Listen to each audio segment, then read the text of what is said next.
Capítulo 31. Los mamíferos. Filo cordados. Clase mamíferos.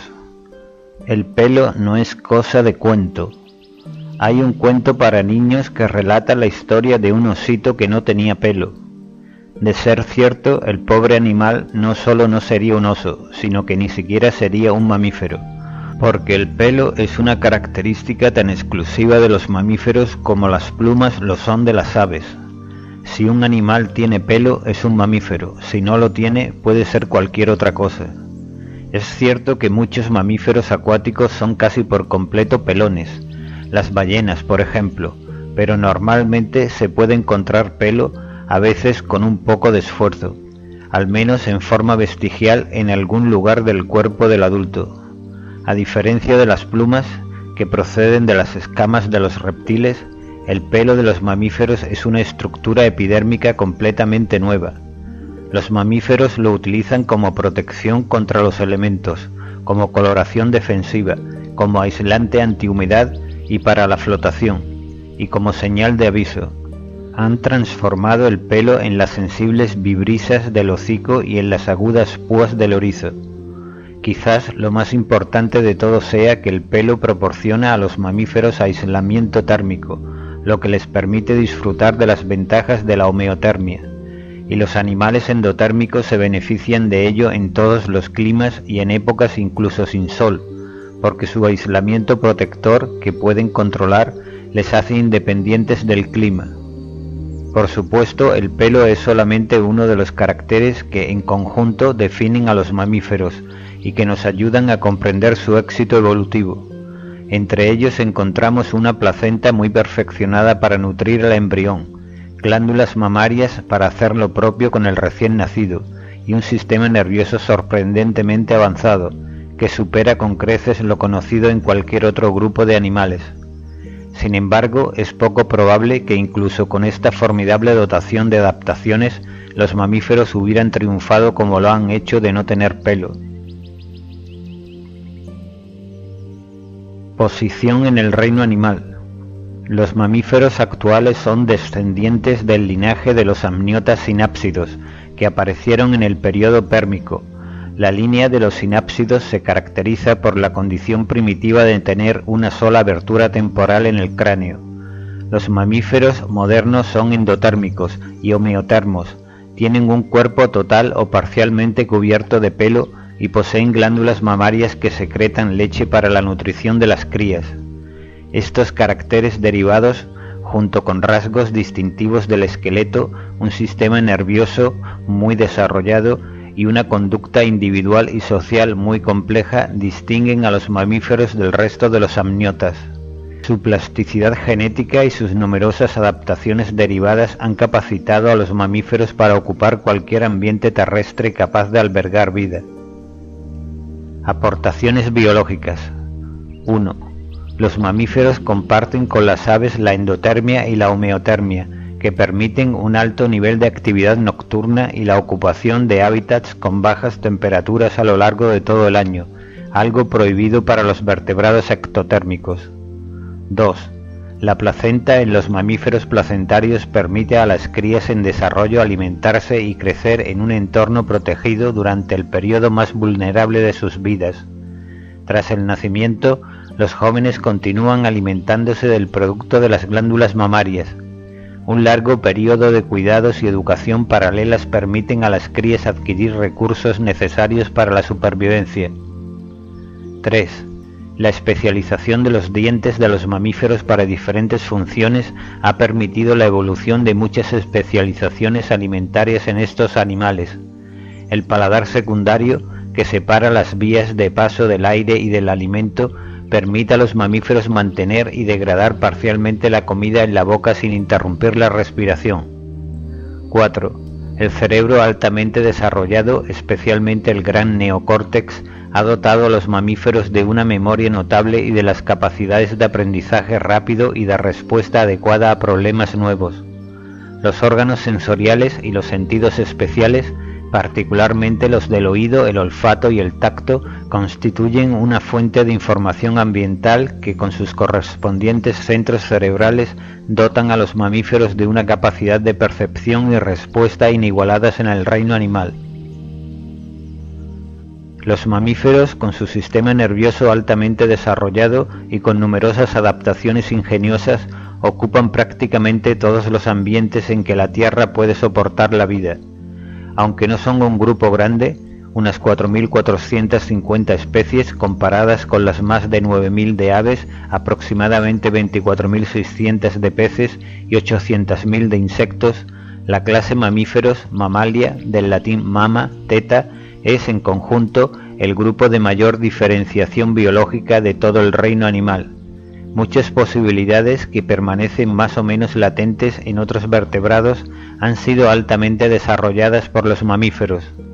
Los mamíferos son increíblemente diversos en tamaños, formas y funciones. Su tamaño varía entre el de un diminuto murciélago descubierto recientemente de solo 1,5 gramos de peso y las ballenas, algunas de las cuales superan las 100 toneladas de peso. Sin embargo, a pesar de su adaptabilidad y en algunos casos debido a ella, los mamíferos se han visto afectados por la presencia del hombre, mucho más que cualquier otro grupo de animales. Hemos domesticado numerosos mamíferos para alimento y vestido, como bestias de carga y como animales de compañía. Utilizamos millones de mamíferos todos los años en la investigación biomédica.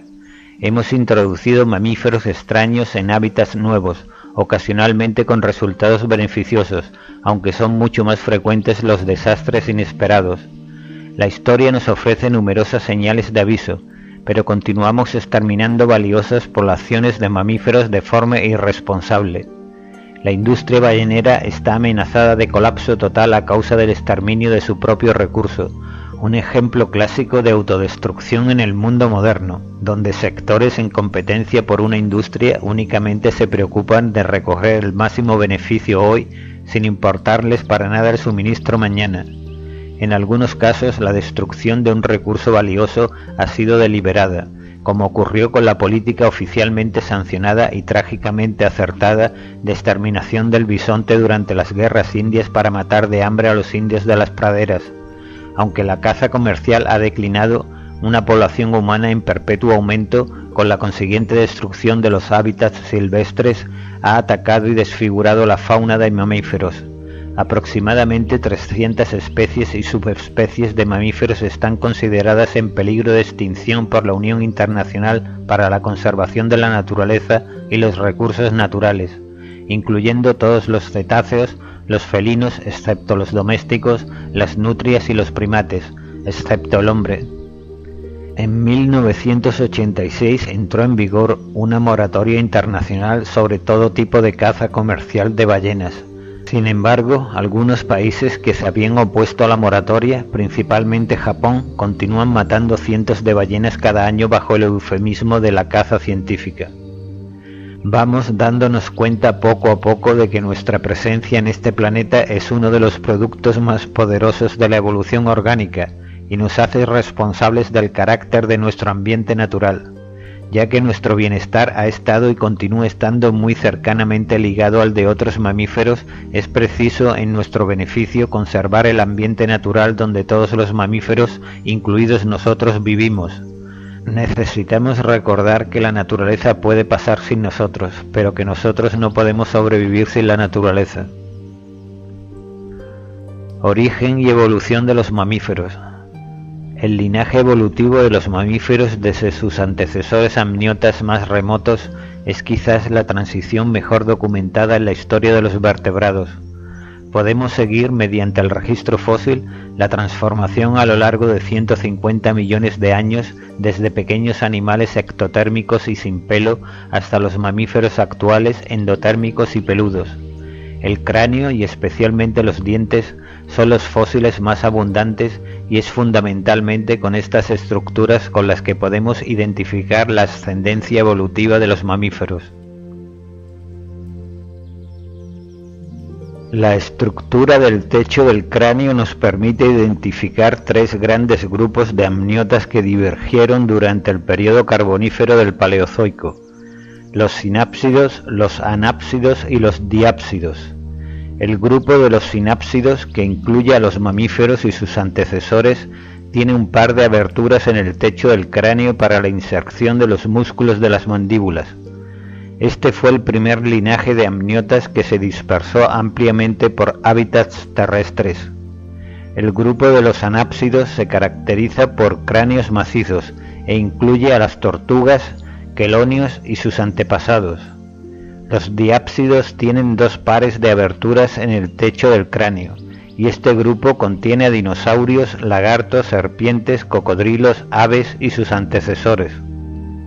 Los primeros sinápsidos se diversificaron en distintos tipos de herbívoros y carnívoros, a menudo denominados colectivamente pelicosaurios.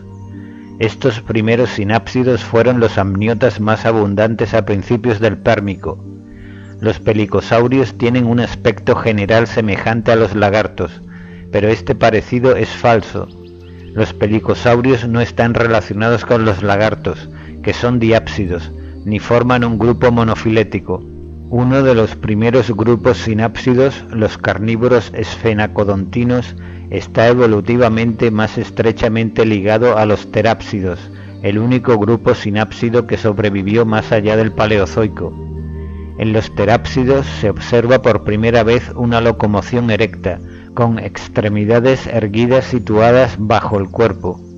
Como la estabilidad se redujo al elevar al animal del suelo, el centro cerebral de la coordinación muscular, el cerebelo, pasó a tener mayor importancia. Los terápsidos se diversificaron como formas herbívoras y carnívoras, pero la mayor parte desaparecieron durante la gran extinción a finales del Pérmico. Solamente el último subgrupo evolutivo, los cinodontos, sobrevivió y pasó al Mesozoico.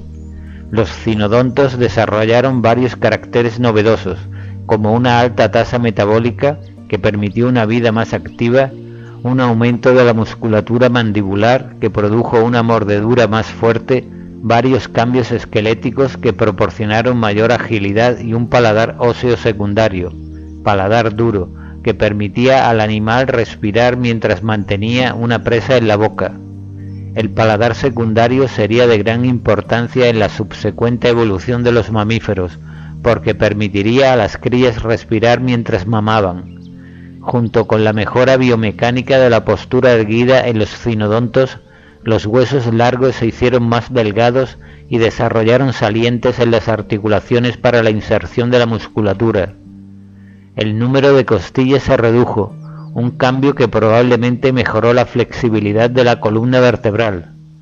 Dentro del gran conjunto de los cinodontos, un pequeño grupo de carnívoros denominados tritelodóntidos es el que más se asemeja a los mamíferos, con los que comparten diversos caracteres derivados tanto dentarios como craneales. Características de la clase mamíferos. 1. Cuerpo cubierto con pelo, aunque reducido en algunos. 2. Tegumento provisto de glándulas sudoríparas, odoríferas, sebáceas y mamarias. 3. Caracteres del esqueleto: cráneo con 2 cóndilos occipitales y paladar óseo secundario, oído medio con 3 osículos, martillo, yunque y estribo, 7 vértebras cervicales, excepto algunos edentados y en el manatí, huesos pélvicos fusionados. 4. Boca con dientes difiodontos, dientes de leche, deciduos reemplazados por un juego de dientes permanentes. Dientes heterodontos, en la mayoría, varían en estructura y función. Un único hueso, el dentario, en la mandíbula inferior. 5. Párpados móviles y oído externo carnoso. 6. 4 extremidades, reducidas o que faltan en algunos, adaptadas para muchos tipos de locomoción. 7. Circulación con un corazón tetracameral, aorta izquierda persistente y eritrocitos no nucleados y bicóncavos. 8. Sistema respiratorio pulmonar con alvéolos y una caja de resonancia para la voz, laringe. Paladar secundario, un paladar óseo anterior y una combinación posterior de tejido blando, el paladar falso, que separa las vías respiratorias de la alimentaria. Diafragma muscular que separa las cavidades torácica y abdominal. 9. Sistema excretor de riñones metanéfricos y uréteres que normalmente comunican con una vejiga. 10. Encéfalo altamente desarrollado, especialmente el neopalio, 12 pares de nervios craneales. 11. Endotérmicos y homeotérmicos. 12. Cloaca solo en los monotremas, en los marsupiales una cloaca poco profunda. 13. Sexos separados, órganos reproductores que comprenden un pene, testículos normalmente dentro de un escroto, ovarios, oviductos y vagina. 14. Fecundación interna. Los huevos se desarrollan en un útero, con unión placentaria, placenta rudimentaria en los marsupiales, inexistente en los monotremas, membranas fetales, amnios, corion, alantoides, determinación sexual debida a los machos, heterogaméticos. Y 15. Jóvenes alimentados con la leche de las glándulas mamarias. Los primeros mamíferos de finales del Triásico fueron pequeños animales del tamaño de ratones con un cráneo relativamente grande, mandíbulas diseñadas para masticar y un nuevo tipo de dentición en el que los dientes son reemplazados una sola vez, dentaduras de leche y definitiva, a diferencia del primitivo patrón de los amniotas en el que los dientes se sustituyen continuamente a lo largo de la vida. Los primeros mamíferos fueron casi con seguridad endotérmicos, aunque su temperatura corporal era probablemente bastante menor que la de los mamíferos actuales.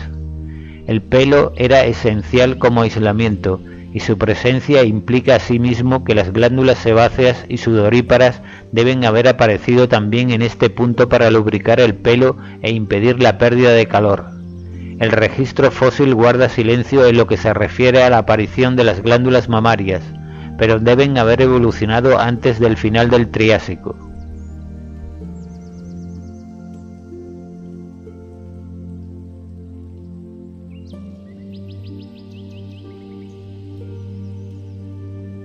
Las crías de los primeros mamíferos probablemente salían del huevo en un estado muy inmaduro, lo que las hacía totalmente dependientes de la leche, el calor y los cuidados de la madre.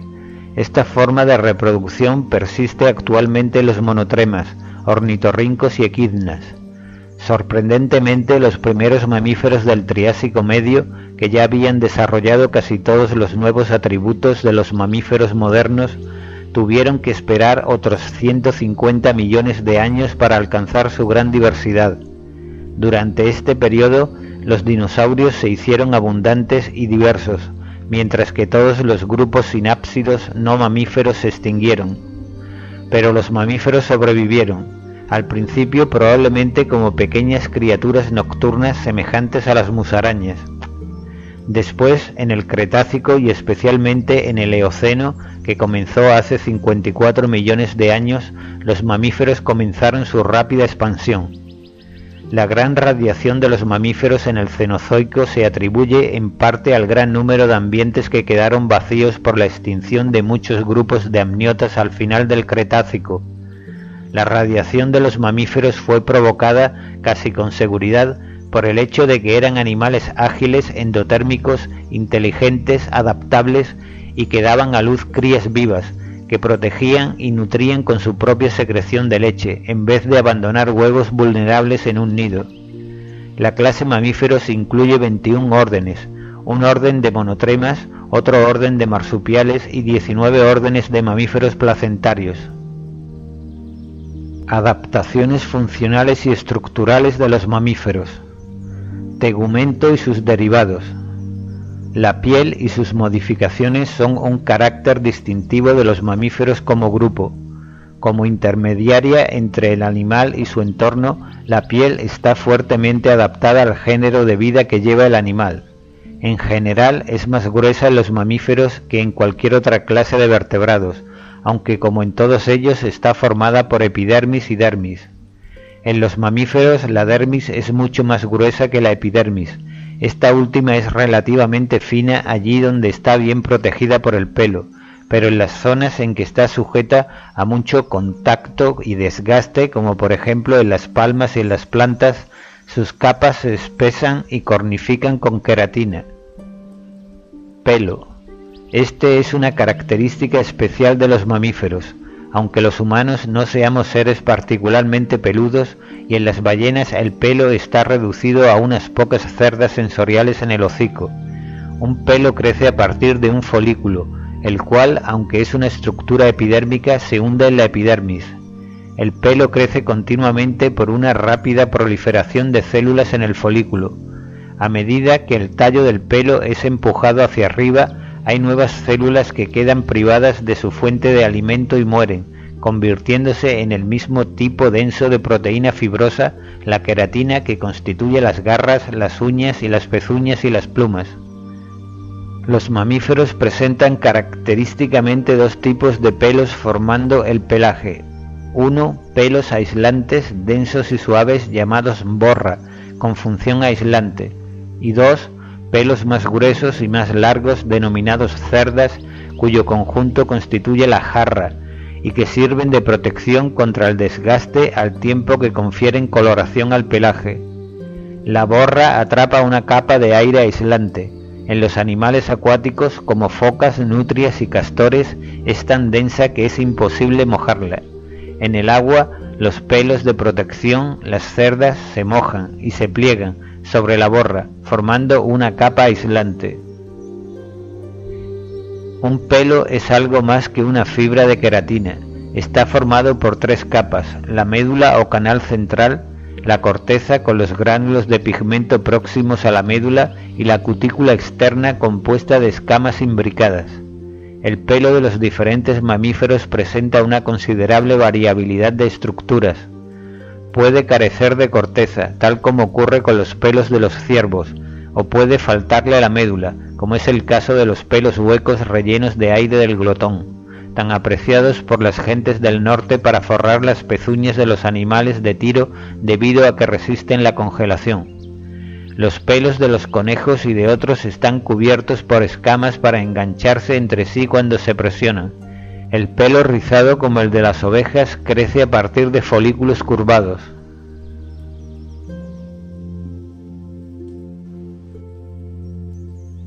Cuando un pelo alcanza una determinada longitud, deja de crecer. Normalmente permanece en el folículo hasta que comienza a crecer uno nuevo, momento en el que este viejo pelo cae. En los hombres, el pelo es reemplazado y mudado a lo largo de toda la vida. En la mayor parte de los mamíferos existen, en cambio, mudas periódicas de toda la capa pilosa. En los casos más simples, tales como el de los zorros y las focas, el pelaje se muda una vez cada año durante los meses de verano. La mayor parte de los mamíferos tienen 2 mudas anuales, una en primavera y otra en otoño. El pelaje de verano es siempre mucho menos espeso que el de invierno y normalmente también presenta un color diferente. Algunos carnívoros mustélidos norteños, como el armiño, tienen pelajes blancos en invierno y pelajes pardos en verano. Se pensó en otros tiempos que el pelaje blanco de los animales árticos conservaba el calor corporal al reducir la pérdida por radiación, pero investigaciones recientes han demostrado que los pelajes blancos y negros irradian calor igual de bien. El blanco invernal de los animales árticos es simplemente un camuflaje en un entorno nevado. La liebre variable de Norteamérica tiene 3 mudas anuales. La blanca librea invernal es reemplazada por una librea estival parda, que a su vez es sustituida en otoño por una librea más gris, la cual se cae rápidamente, dejando ver la capa blanca invernal. Los pelajes blancos de los mamíferos árticos en invierno, leucocromía, no deben ser confundidos con el albinismo, causado por unos genes recesivos que bloquean la formación de pigmento. Los albinos poseen ojos rojos y una piel rosada, mientras que los animales árticos con sus pelajes de invierno tienen ojos oscuros y con frecuencia en los extremos del hocico, orejas y patas y cola negros. Fuera del Ártico, la mayor parte de los mamíferos presentan colores discretos de carácter protector.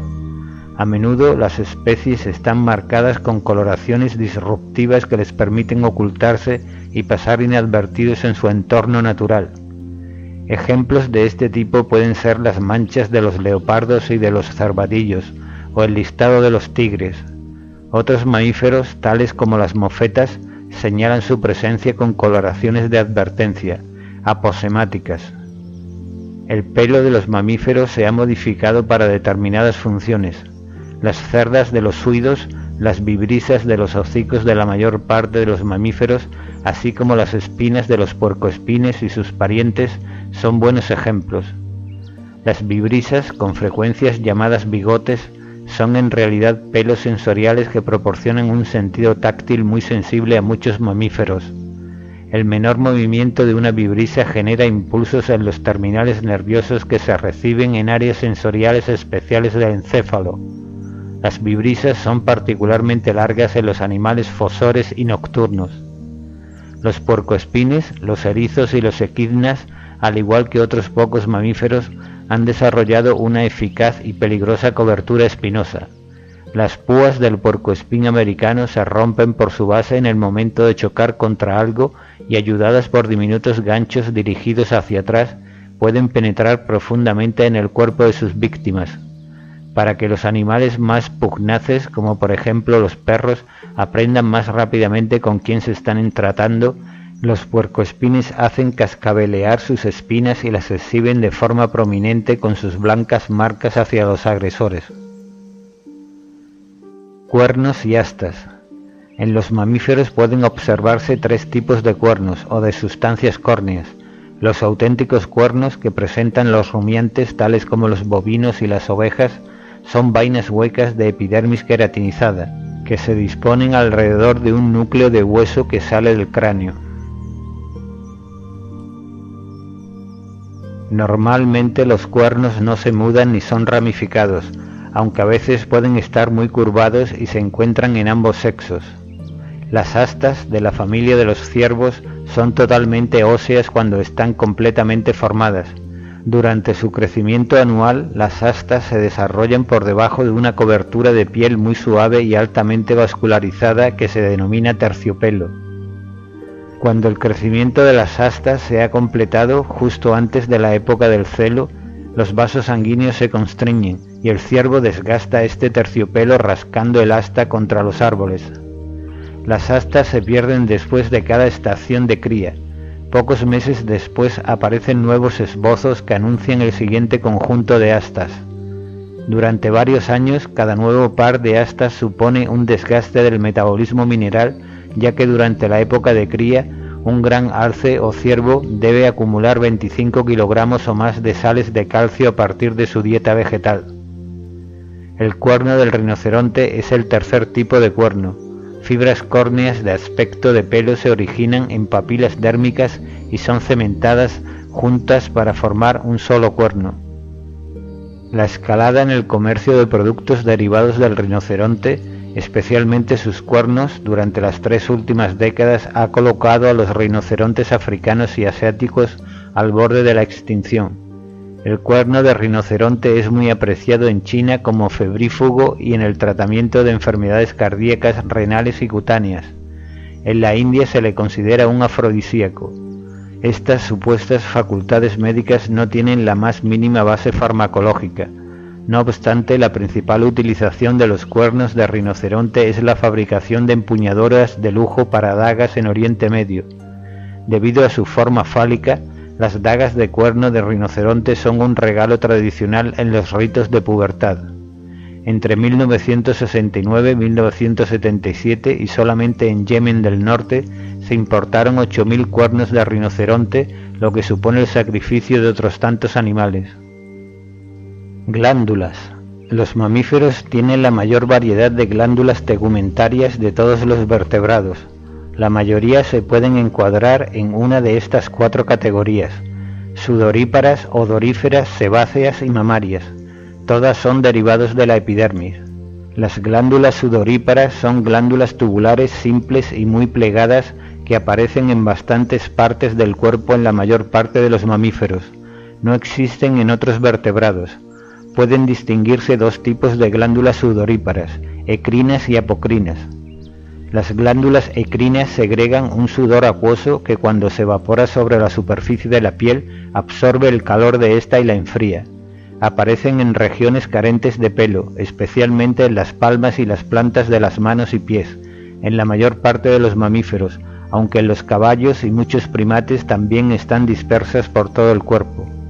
Pueden estar muy reducidas o incluso faltar en los roedores, los conejos, las ballenas y otros mamíferos. Las glándulas apocrinas, el segundo tipo de glándula sudorípara, son mayores que las glándulas ecrinas y tienen los conductos más largos y retorcidos. Su zona secretora se localiza en la dermis y se hunde profundamente en la hipodermis. Siempre desembocan en el folículo de un pelo o donde ha existido uno.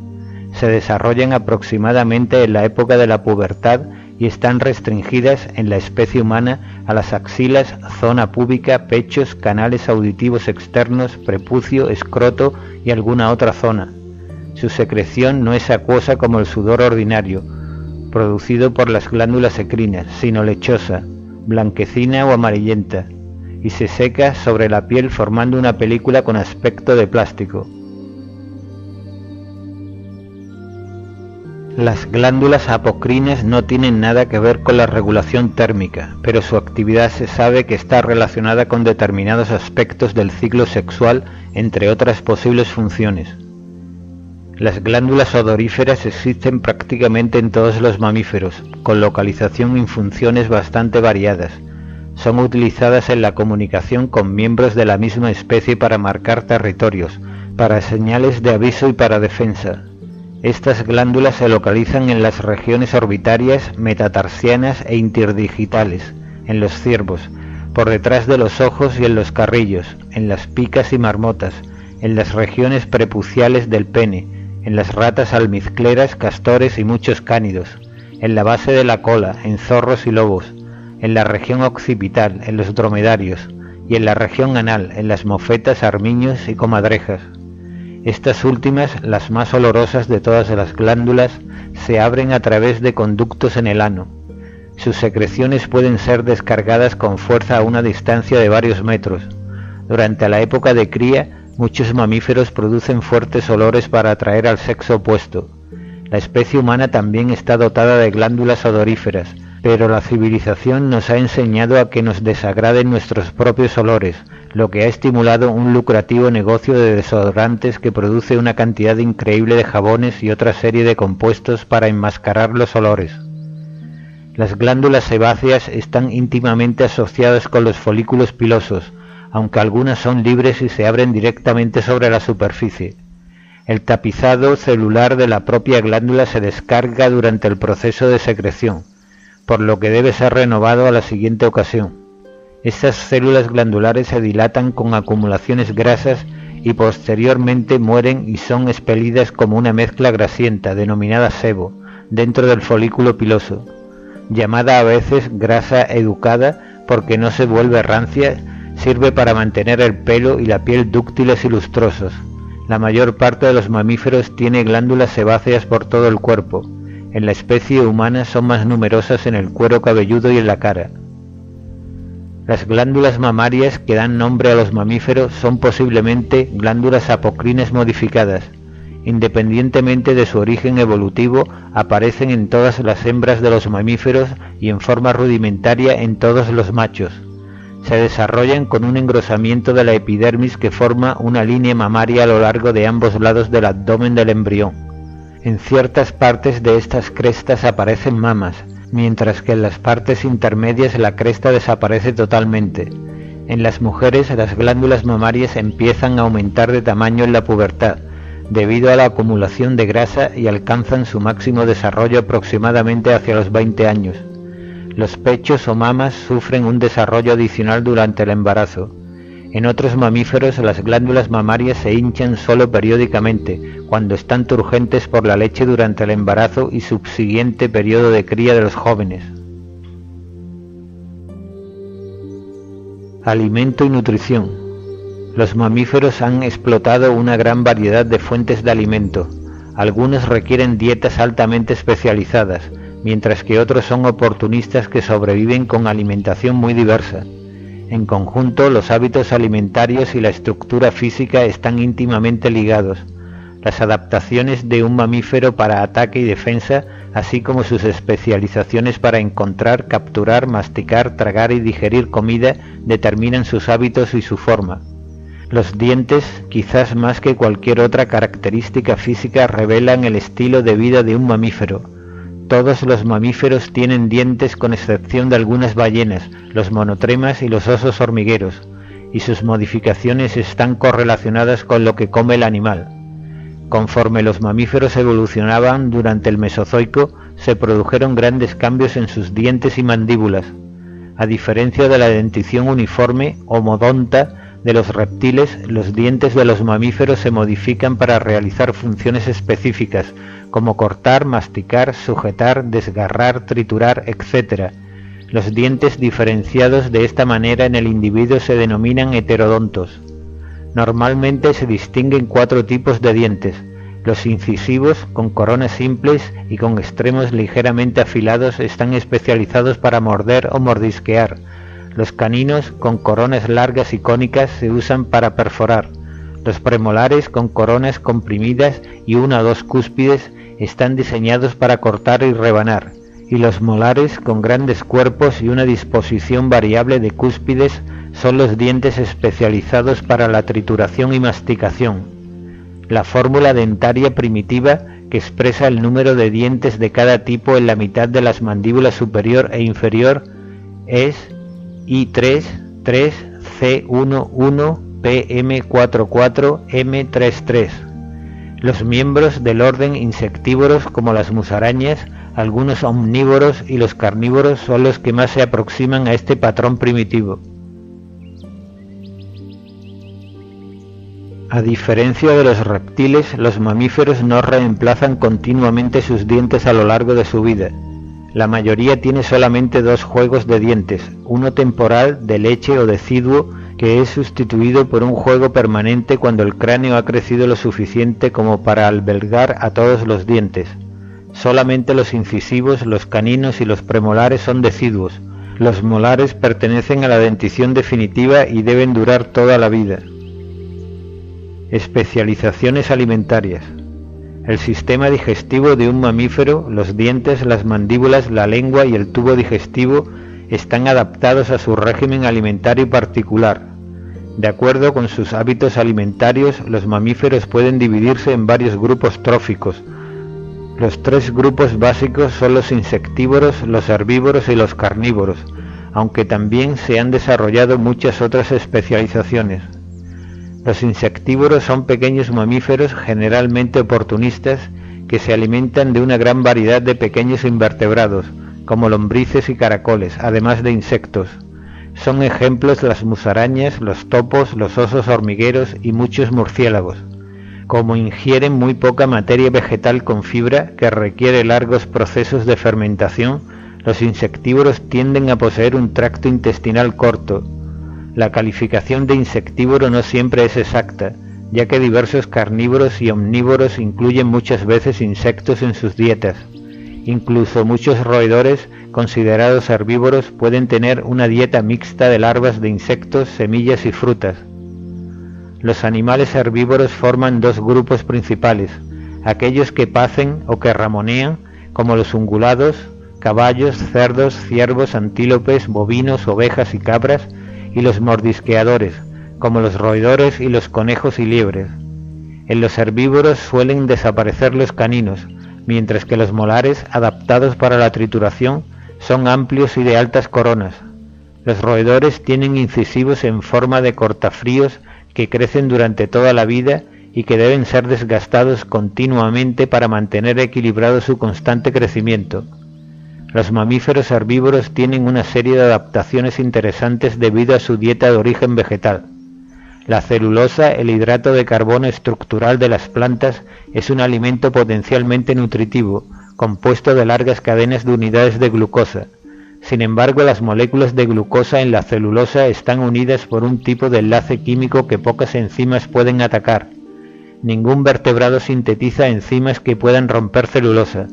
Sin embargo, los herbívoros almacenan una microflora de bacterias anaeróbicas y protozoos en grandes cámaras de fermentación en el tubo digestivo. Estas bacterias y protozoos sí rompen y metabolizan la celulosa, dejando libres una serie de ácidos grasos, azúcares y almidones que el mamífero puede absorber y utilizar. En algunos herbívoros, tales como los caballos y cebras, los conejos y liebres, los elefantes y muchos roedores, el tubo digestivo tiene un divertículo lateral bien desarrollado denominado ciego, que sirve como cámara de fermentación y área de absorción. Las liebres, los conejos y algunos roedores comen a menudo sus propios heces, coprofagia, con lo cual someten al alimento 2 veces a la acción fermentativa de las bacterias intestinales. Los rumiantes, bueyes, bisontes, búfalos, cabras, antílopes, ovejas, ciervos, jirafas y okapis tienen un enorme estómago con 4 cámaras. Cuando un rumiante come, la hierba pasa por el esófago hasta la panza, donde es descompuesta por bacterias y protozoos y se van formando pequeñas bolas de alimento. En los momentos de tranquilidad, el rumiante regurgita estas pelotas a la boca, donde las masca lenta y deliberadamente para triturar la fibra. Una vez tragado de nuevo, el alimento vuelve a la panza, donde es digerido por las bacterias celulolíticas. La pulpa pasa a la redecilla y a continuación al libro, donde se reabsorben agua, nutrientes solubles y productos microbianos. El resto llega al auténtico estómago, llamado cuajar, donde se segregan las enzimas proteolíticas y tiene lugar la digestión normal. Los herbívoros en general tienen tractos digestivos grandes y largos, y deben comer una cantidad considerable de plantas para sobrevivir. Un gran elefante africano con 6 toneladas de peso debe consumir aproximadamente cada día de 135 a 150 kilogramos de materia vegetal para absorber suficiente alimento y sobrevivir. Los mamíferos carnívoros se alimentan principalmente de herbívoros. Este grupo incluye a zorros, comadrejas, gatos, perros, glotones, leones y tigres. Los carnívoros están bien equipados con dientes perforadores y cortantes y con extremidades dotadas de poderosas garras para matar a sus presas.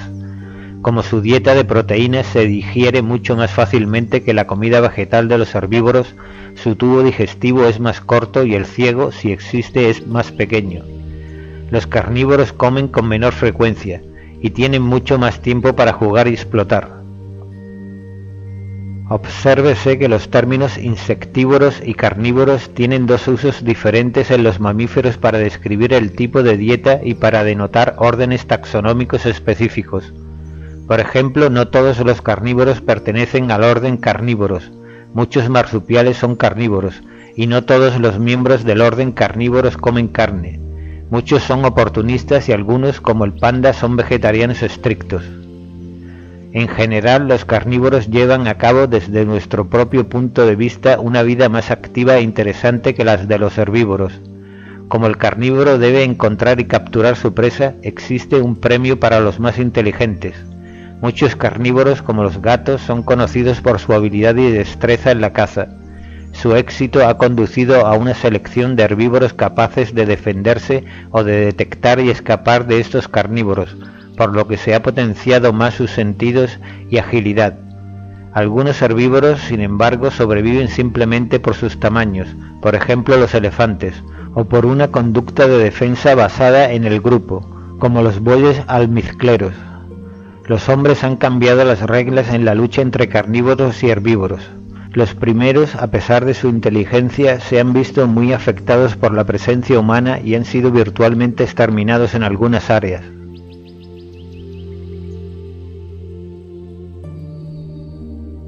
Los pequeños herbívoros, en cambio, con su enorme potencial reproductor, han vencido sistemáticamente los más ingeniosos esfuerzos para eliminarnos de nuestro entorno. El problema de las plagas de roedores en la agricultura se ha intensificado. Hemos suprimido a los carnívoros que servían como regulador natural de las poblaciones de herbívoros, pero no hemos sido capaces de encontrar un sustituto apropiado. Los mamíferos omnívoros comen tanto alimentos animales como vegetales. Ejemplos de ellos son los cerdos, los mapaches, las ratas, los osos, la especie humana y la mayoría de los otros primates. Muchas formas carnívoras también comen bayas, frutas y hierbas cuando no les queda más remedio. El zorro, que normalmente come ratones, otros pequeños roedores y aves, llega a comer manzanas, nueces y maíz cuando sus fuentes alimenticias son escasas. Para la mayor parte de los mamíferos, buscar alimento y comer puede ocupar casi todo su tiempo activo. Los cambios estacionales en los recursos alimentarios son muy marcados, sobre todo en las zonas templadas. La supervivencia puede ser fácil en verano, cuando hay abundante comida, pero en el invierno muchos carnívoros deben recorrer grandes distancias y con todo llevar una existencia bastante precaria. Algunos migran a regiones donde la comida es más abundante, otros hibernan en un estado de sopor durante el invierno. Pero existen muchos mamíferos previsores que forman pequeñas despensas durante los periodos de abundancia. Este hábito es muy corriente en los roedores, como las ardillas de tierra, las ardillas comunes y algunos ratones. Todas las ardillas, la zorro, la roja y la gris, recolectan nueces y piñones, e incluso hongos, que posteriormente esconden en pequeñas despensas para consumirlas durante el invierno. Muchas veces esconden cada cosa en un lugar diferente, y la marcan con un olor que ayuda a su futura relocalización. Algunas de sus despensas pueden llegar a contener 1 kilogramo de alimentos. Peso corporal y consumo de comida. La relación entre el peso corporal y la tasa metabólica ha sido discutida en relación con el consumo de alimento en las aves. Cuanto más pequeño es el animal, más alta es su tasa metabólica y tanto más debe comer en relación con su tamaño corporal. Esto ocurre porque la tasa metabólica de un animal y por lo tanto la cantidad de comida que debe ingerir para mantener esa tasa varía más o menos en proporción a la superficie más que con el peso corporal.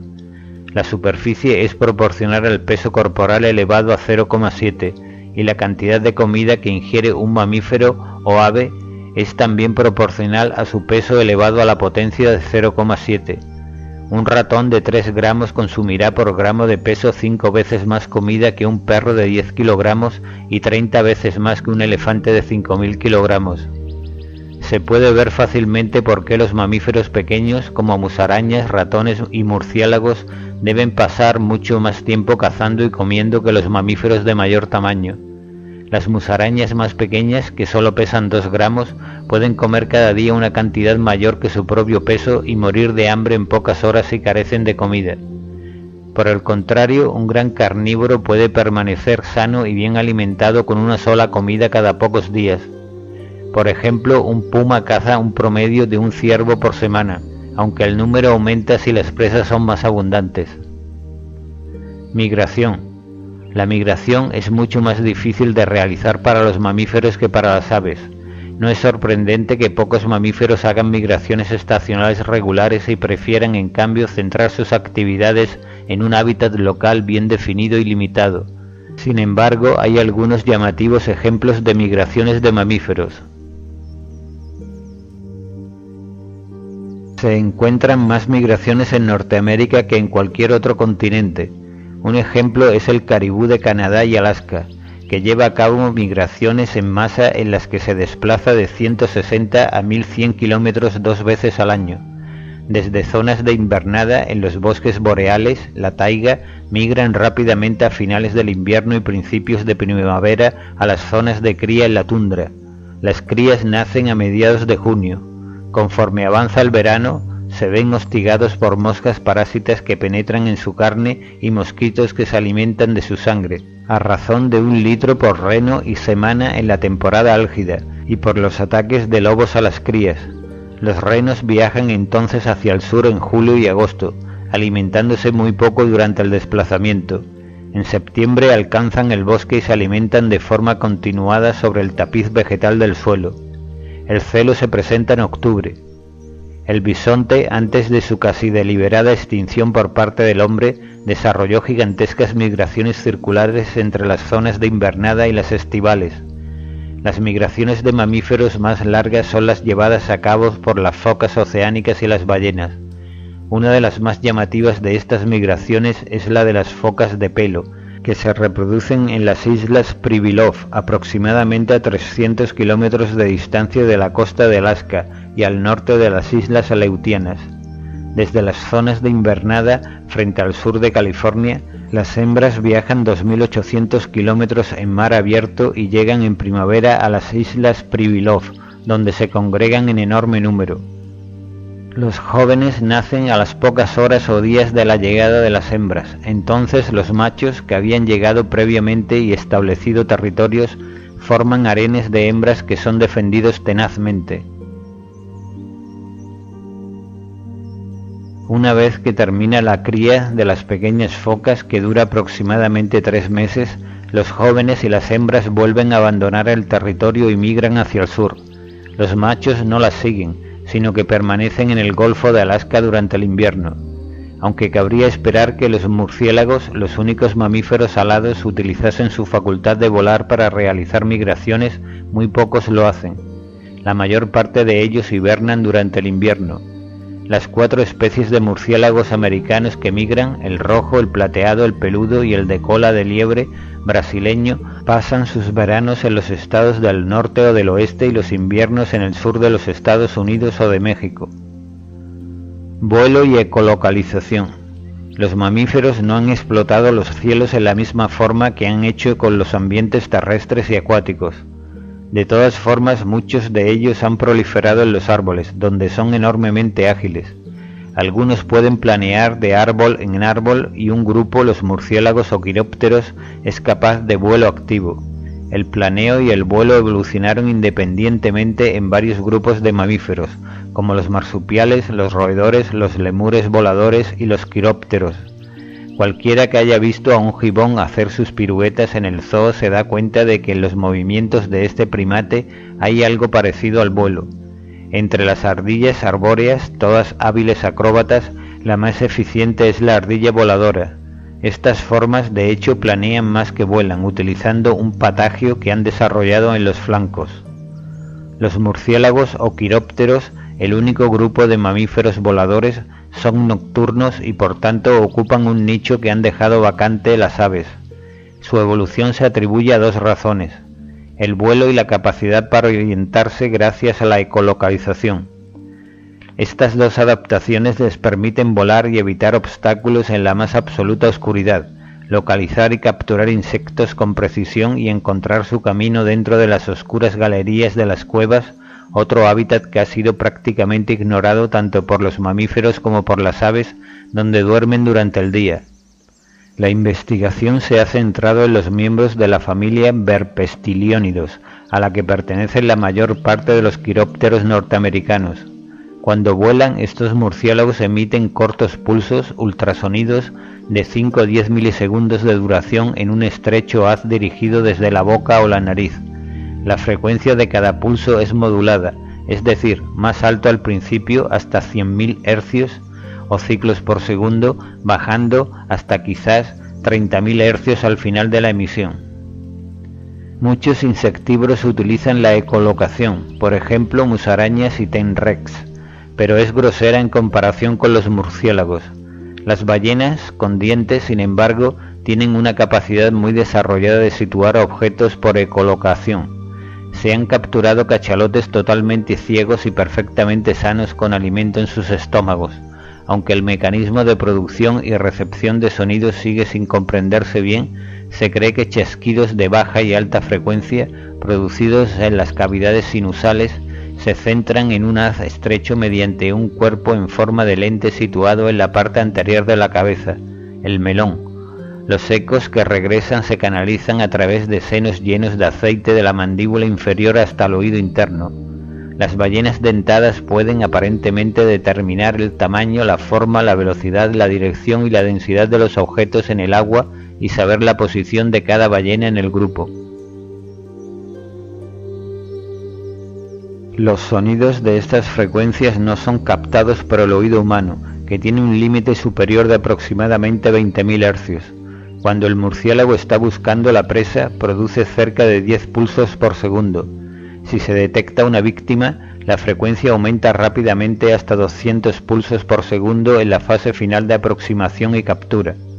Además, los pulsos están espaciados de tal manera que el eco de cada uno se recibe justo antes de emitir el siguiente pulso, una adaptación que evita la congestión. Como el tiempo de transmisión a recepción disminuye a medida que el animal se aproxima al objeto, puede aumentar la frecuencia de pulsos para obtener más información sobre ese objeto. La longitud de pulso también se acorta a medida que el murciélago se aproxima a su blanco.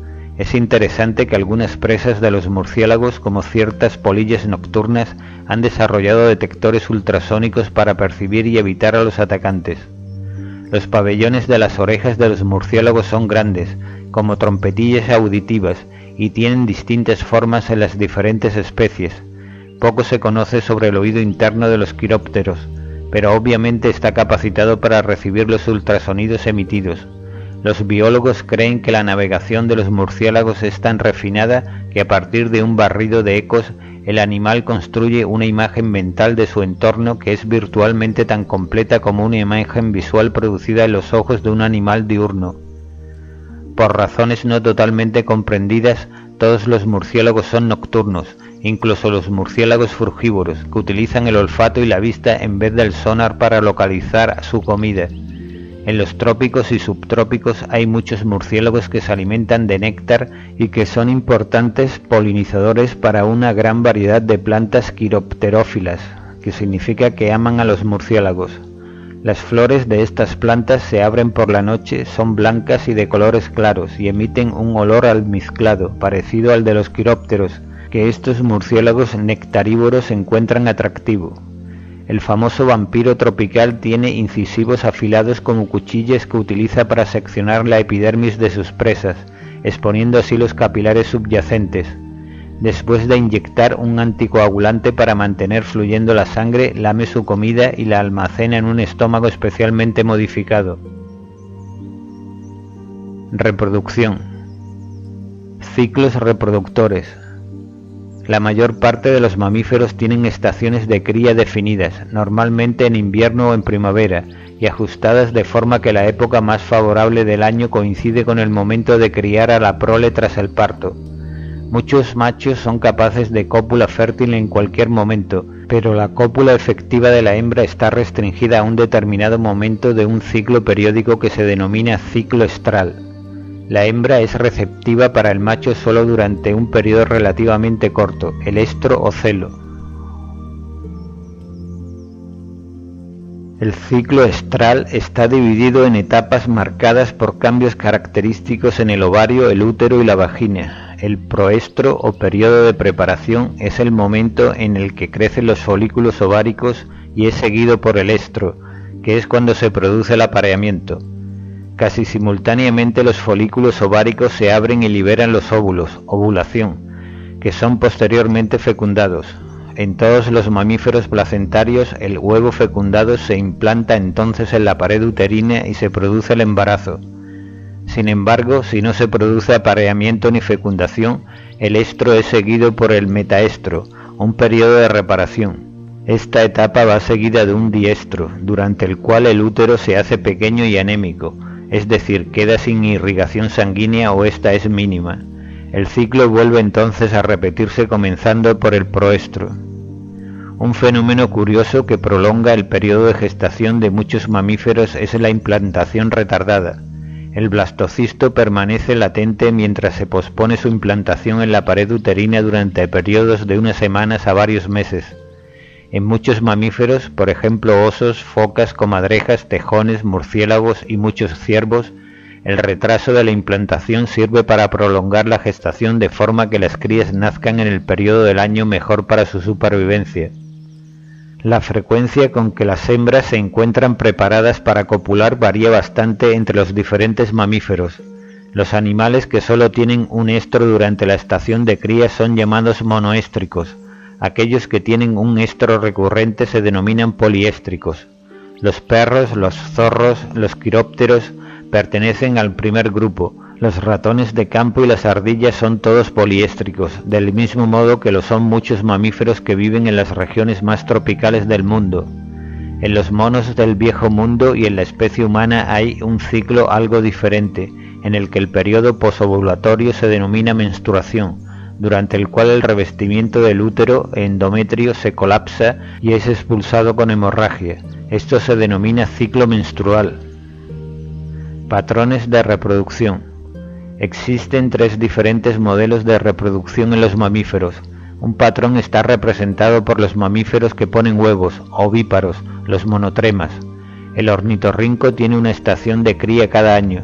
Los huevos de cada ovulación, normalmente 2, son fecundados en el oviducto. A medida que descienden por este, varias glándulas añaden a cada huevo albúmina y después una fina cáscara coriácea. Al ser puestos, los huevos tienen un tamaño aproximado a los del petirrojo. El ornitorrinco pone sus huevos en un nido excavado, donde los incuba durante 12 días. Después de la eclosión, los jóvenes se alimentan con leche, que obtienen lamiendo y no chupando durante un periodo prolongado. De este modo, en los monotremas no hay gestación, embarazo, y el embrión echa mano de los nutrientes almacenados en el huevo, de la misma manera que los embriones de reptiles y aves. Pero al igual que ocurre en otros mamíferos, los monotremas crían a sus jóvenes con leche. Los marsupiales son mamíferos vivíparos con marsupio, que presentan un segundo patrón de reproducción. Aunque solamente los euterios merecen la denominación de mamíferos placentarios, los marsupiales tienen un tipo primitivo de placenta, llamada coriovitelina.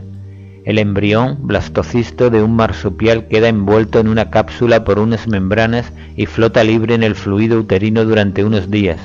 Tras eclosionar, el embrión no se implanta en el útero, como ocurre en los euterios, sino que excava una pequeña depresión en la pared uterina en la que se aloja y absorbe nutrientes de la mucosa mediante el saco vitelino vascularizado. La gestación, el desarrollo intrauterino, es breve en los marsupiales, y todos ellos dan a luz a crías diminutas, que son todavía embriones de hecho, tanto anatómica como fisiológicamente.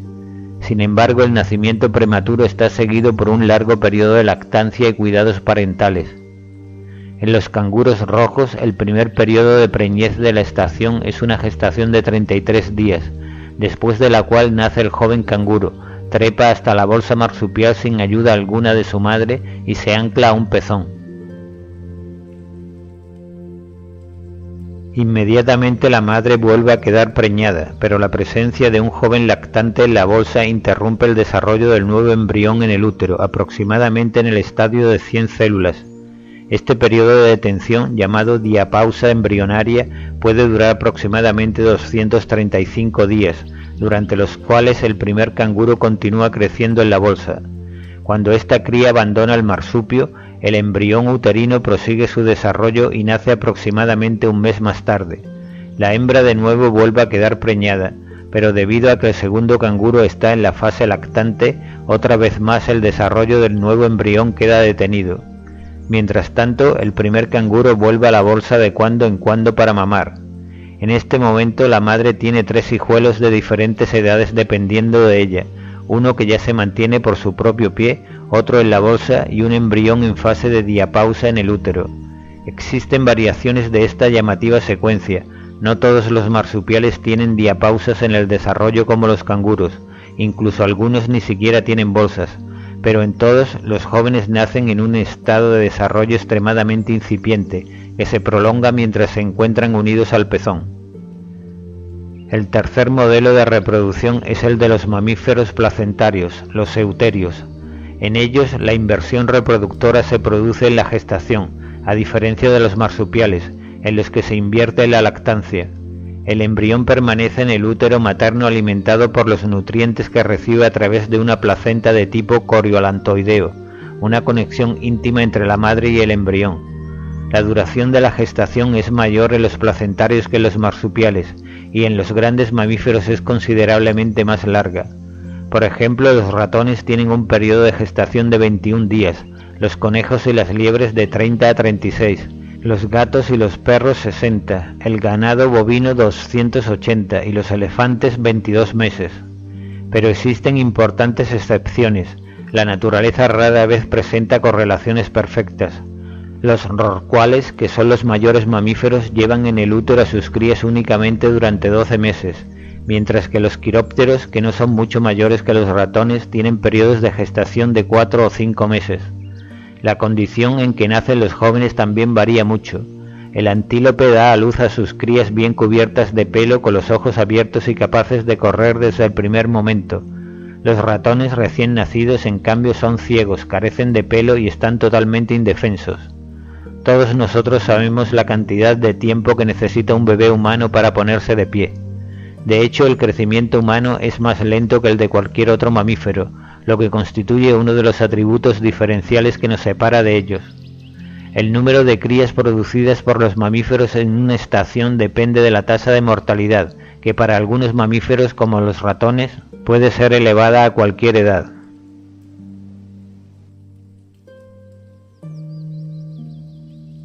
Normalmente, cuanto mayor es el animal, menor es el número de crías por camada. Los pequeños roedores, que sirven de presa para muchos carnívoros, normalmente producen más de una camada de varios animales en cada estación. Ciertas especies de ratones silvestres producen hasta 17 camadas anuales, de entre 4 y 9 crías cada una. La mayor parte de los carnívoros no tienen más que una camada de 3 a 5 crías anuales. Los grandes mamíferos, como los elefantes y los caballos, paren un solo animal en cada parto. El promedio de un elefante a lo largo de toda su vida reproductora, de aproximadamente 50 años, no supera las 4 crías. La afamada fecundidad de los ratones de campo y el efecto que tendría eliminar a los depredadores naturales de las poblaciones de roedores quedan oportunamente reflejados en este fragmento de la obra de Thornton Burgess. Retrato de un ratón de campo. Es fecundo en alto grado. Esa es la única fama que puede haber reclamado. En 12 meses tan solo habrá 1 millón de ratones y sobreviven todos. Una prole así, eso está claro, es un récord en un solo año. Sin que nadie se dé cuenta, por la noche y por el día se come toda la hierba, forraje ya no sería. Cualquier prado pierde en un año toneladas, si no me engaño, y es que el hombre por prejuicio destruye de la tierra el beneficio, mientras el ratón prospera y a la vez se ríe de nuestra estupidez. Territorialidad y área de influencia. Muchos mamíferos mantienen territorios o áreas de las que quedan excluidos individuos de la misma especie. De hecho, muchos mamíferos silvestres, como mucha gente, son básicamente desagradables con los de su propia especie, especialmente si son de su propio sexo durante la estación de cría. Si el mamífero vive en una madriguera o en una galería, ésta constituye el centro de su territorio. Si no tiene domicilio fijo, el territorio suele ser marcado normalmente con glándulas odoríferas muy desarrolladas que ya han sido descritas al principio del capítulo. La extensión de los territorios varía mucho y también dependen del tamaño del animal y de sus hábitos alimentarios. El oso pardo tiene territorios de varios kilómetros cuadrados que guarda celosamente contra cualquier congénere. Los mamíferos normalmente utilizan los accidentes naturales de su entorno para marcar sus territorios. Se marcan con secreciones de las glándulas odoríferas o también orinando o defecando. Cuando un intruso entra conscientemente en el territorio marcado por otro miembro de su especie, se encuentra inmediatamente en una situación de desventaja psicológica. En caso de que surja algún conflicto, el intruso casi invariablemente abandona la competición mediante alguna señal de sumisión característica de la especie. La territorialidad y las conductas agresivas y de sumisión se describen con mayor detalle más adelante. Una colonia de castores es una unidad familiar, y estos animales se cuentan entre las varias especies de mamíferos en que el macho y la hembra forman un fuerte lazo monógamo que perdura de por vida. Debido a que los castores invierten tiempo y energía considerables en construir su refugio y su presa, así como para recolectar el alimento durante el invierno, la familia, especialmente el macho adulto, defiende vigorosamente su propiedad contra cualquier castor intruso.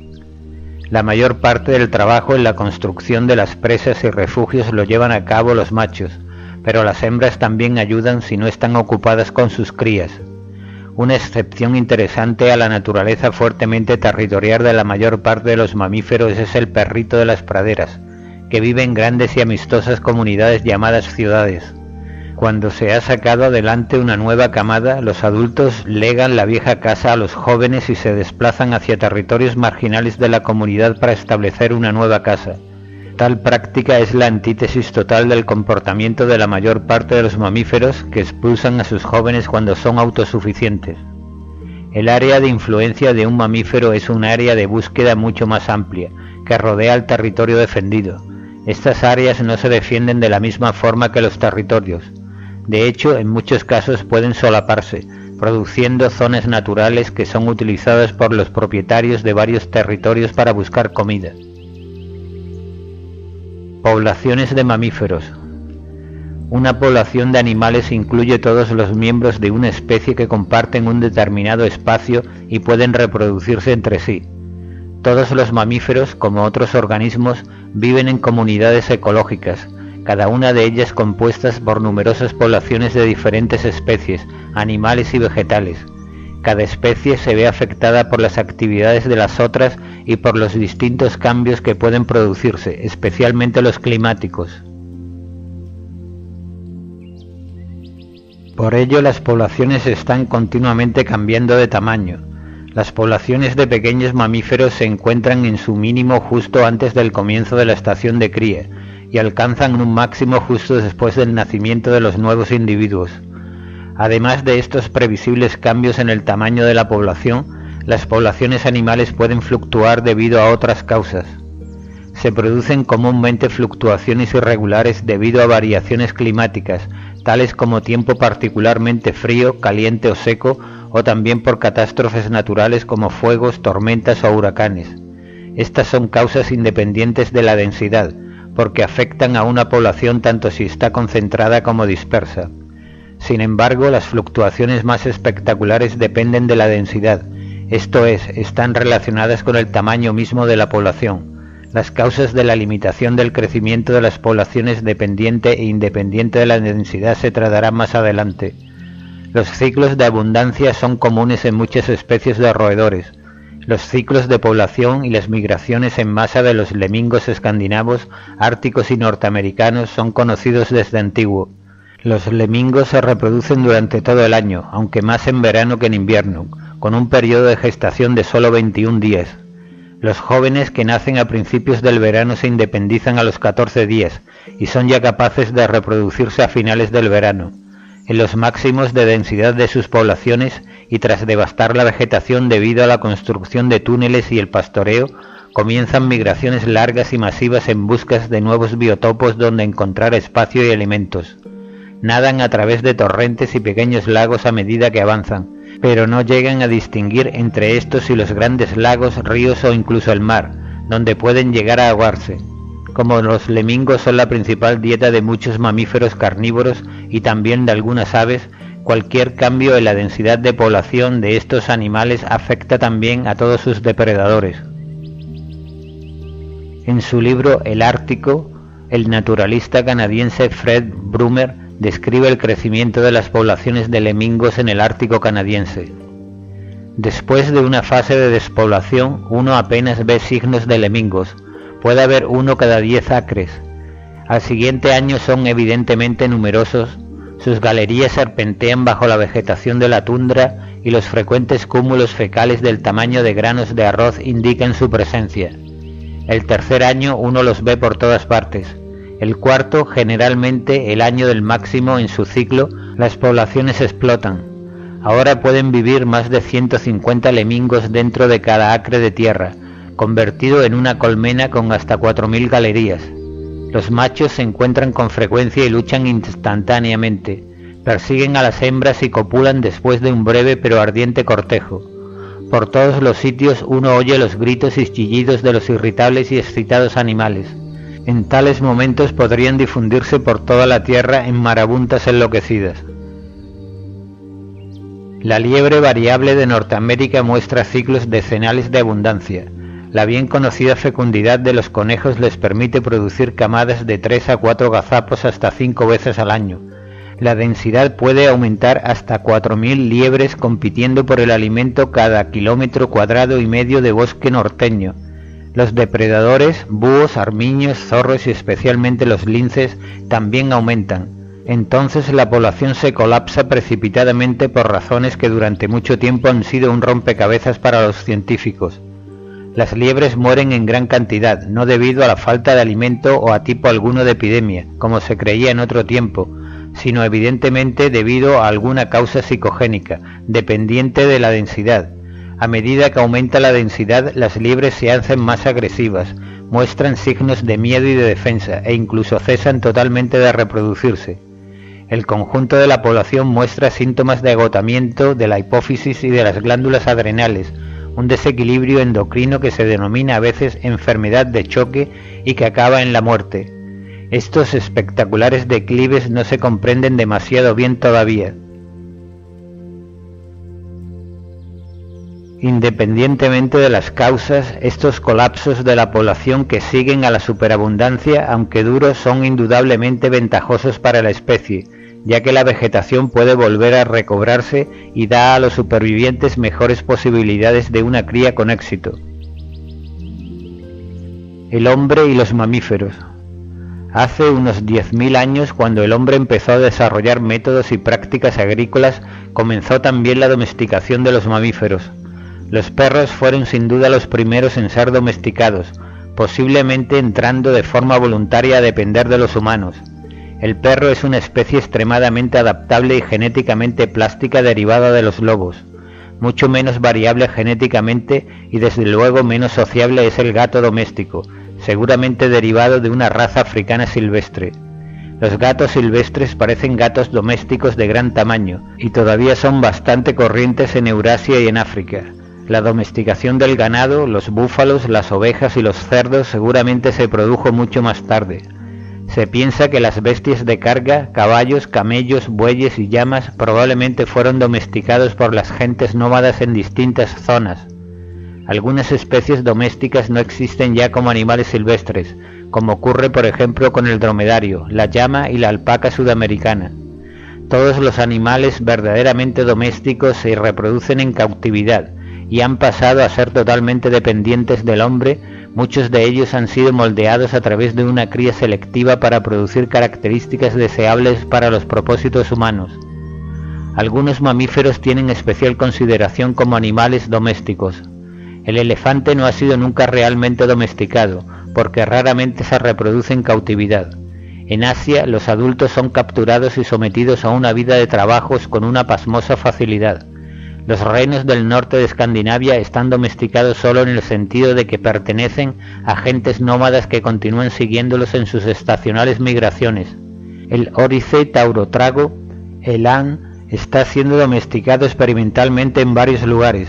Es un animal plácido, amable e inmune a las enfermedades endémicas africanas y que además produce excelente carne. Los mamíferos pueden en ciertos casos interferir con la actividad humana.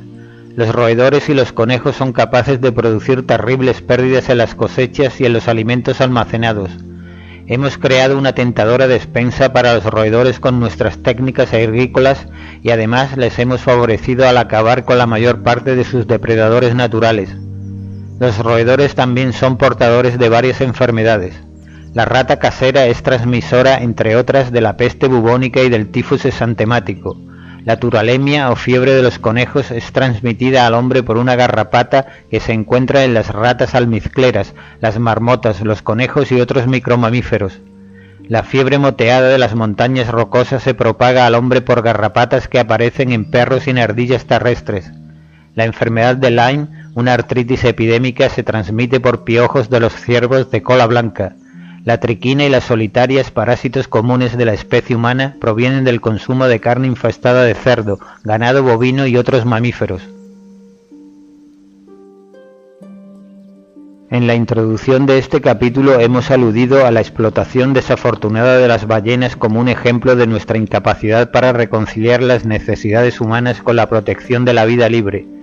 El exterminio de las especies con fines comerciales es tan injustificable que no necesita explicación.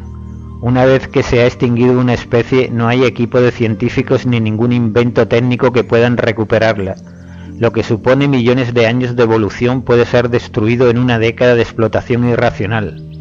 Mucha gente está preocupada por el terrible impacto que provocamos sobre la vida libre, y hoy día hay mayor interés que en otro tiempo en rectificar el lamentable camino que llevamos.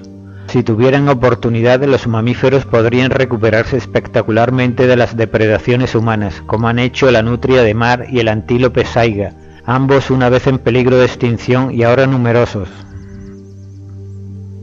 Evolución humana. Darwin dedicó un libro completo, El origen del hombre y la selección en relación con el sexo, a la evolución humana. La idea de que el hombre comparte un origen común con los simios y otros animales era repulsiva para el mundo victoriano, que reaccionó con la esperada violencia. Debido a que en aquella época no existía virtualmente una evidencia fósil que relacionara al hombre con los simios, Darwin basó su argumentación fundamentalmente en comparaciones anatómicas entre ellos. Para Darwin, las estrechas semejanzas entre los monos y el hombre solo podían explicarse por un ancestro común.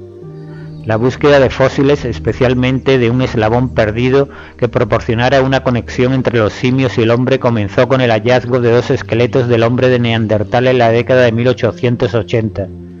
Más tarde, en 1891, Eugène Dubois descubrió el famoso hombre de Java, Homo erectus.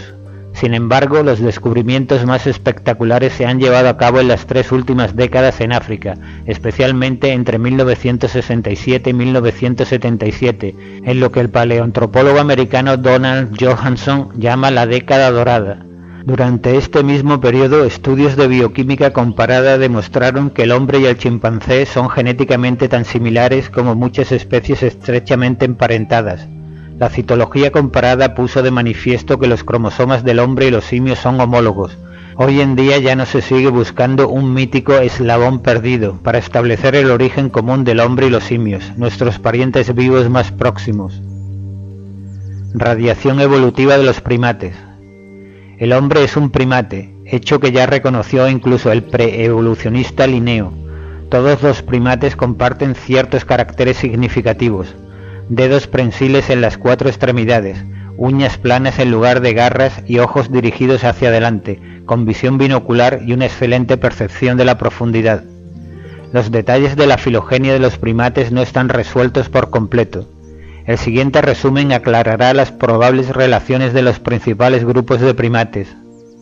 El primate más antiguo fue probablemente un pequeño animal nocturno de aspecto similar a las musarañas arborícolas.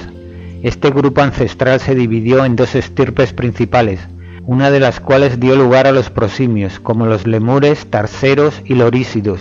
De la otra derivaron los simios o monos en general, incluidos los antropomorfos. Los prosimios y muchos simios son arborícolas, lo que constituye probablemente el modo de vida ancestral de ambos grupos. La vida arborícola estimuló probablemente la evolución de una inteligencia superior. Unas extremidades flexibles son esenciales para animales activos que se mueven de un árbol a otro. Las manos y pies prensiles, en contraste con las patas con garras de ardillas y otros roedores, permitieron a los primates colgarse de las ramas, trocear y manipular el alimento, y lo más significativo, utilizar herramientas. La posesión de órganos sensoriales altamente desarrollados, especialmente una visión aguda, y la coordinación adecuada de los músculos de dedos y extremidades son esenciales para una vida arborícola activa. Por supuesto, los órganos sensoriales son tan buenos como permita el cerebro que procesa la información sensorial. La medida precisa del tiempo, la apreciación de las distancias y el estado de alerta requieren una corteza cerebral desarrollada. Los fósiles de simios más antiguos aparecieron en África en depósitos del Eoceno tardío, hace aproximadamente 40 millones de años. Muchos de estos primates eran activos más bien de día que de noche, lo que hizo de la visión el sentido dominante, reforzado aún más por la visión en color. Los simios comprenden 3 grupos monofiléticos. 1. Los monos del Nuevo Mundo, ceboideos, como el mono aullador, el mono araña y el tamarino. 2. Los monos del Viejo Mundo, cercopitécidos, como el papión, el mandril y el colobo. Y 3. Los monos antropoides. Los monos del Viejo Mundo y los monos antropoides, incluido el hombre, son taxones hermanos, y en conjunto constituyen el grupo hermano de los monos del Nuevo Mundo. Además de su separación geográfica, los monos del Viejo Mundo se diferencian de los del Nuevo en que carecen de cola prensil, tienen las narinas juntas, los pulgares prensiles más próximos y los dientes más diversificados. Los restos fósiles más antiguos de monos antropomorfos datan de hace 25 millones de años. En esta época aparecieron las sabanas de África, Europa y Norteamérica. Quizás movidos por una mayor abundancia de alimento en el suelo, estos simios abandonaron los árboles y se hicieron predominantemente terrestres. Los primeros homínidos. Durante el Mioceno y el Plioceno, entre 4 y 20 millones de años atrás, la sustitución de los bosques por praderas impulsó a los simios a probar las sabanas. Debido a las ventajas que suponía la posición erguida, una mejor vigilancia de los depredadores y la liberación de las manos para manejar herramientas y tomar alimento, los primeros homínidos se fueron poniendo gradualmente en pie. Esta importante transición supuso un lapso de tiempo muy grande, ya que requirió rediseñar por completo el esqueleto y las inserciones musculares. Los restos de los homínidos más antiguos en este periodo son marcadamente escasos. Aunque se han identificado varios homínidos primitivos diferentes, todos ellos desaparecieron virtualmente sin dejar rastro de su descendencia.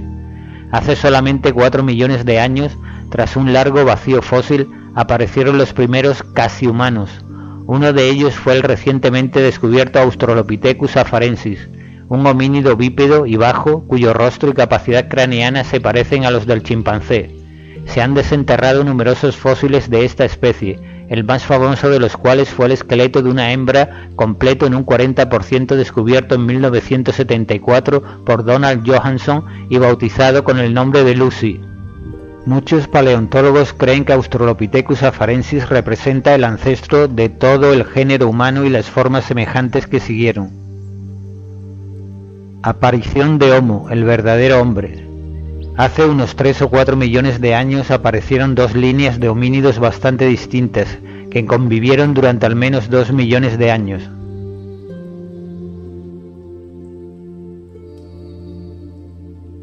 Una de ellas fue el Australopithecus africanus, ya bípedo, con aproximadamente 1/3 de la capacidad craneana del hombre moderno. Otra línea de australopithecinos fue mayor y más robusta, probablemente más próxima al tamaño de un gorila.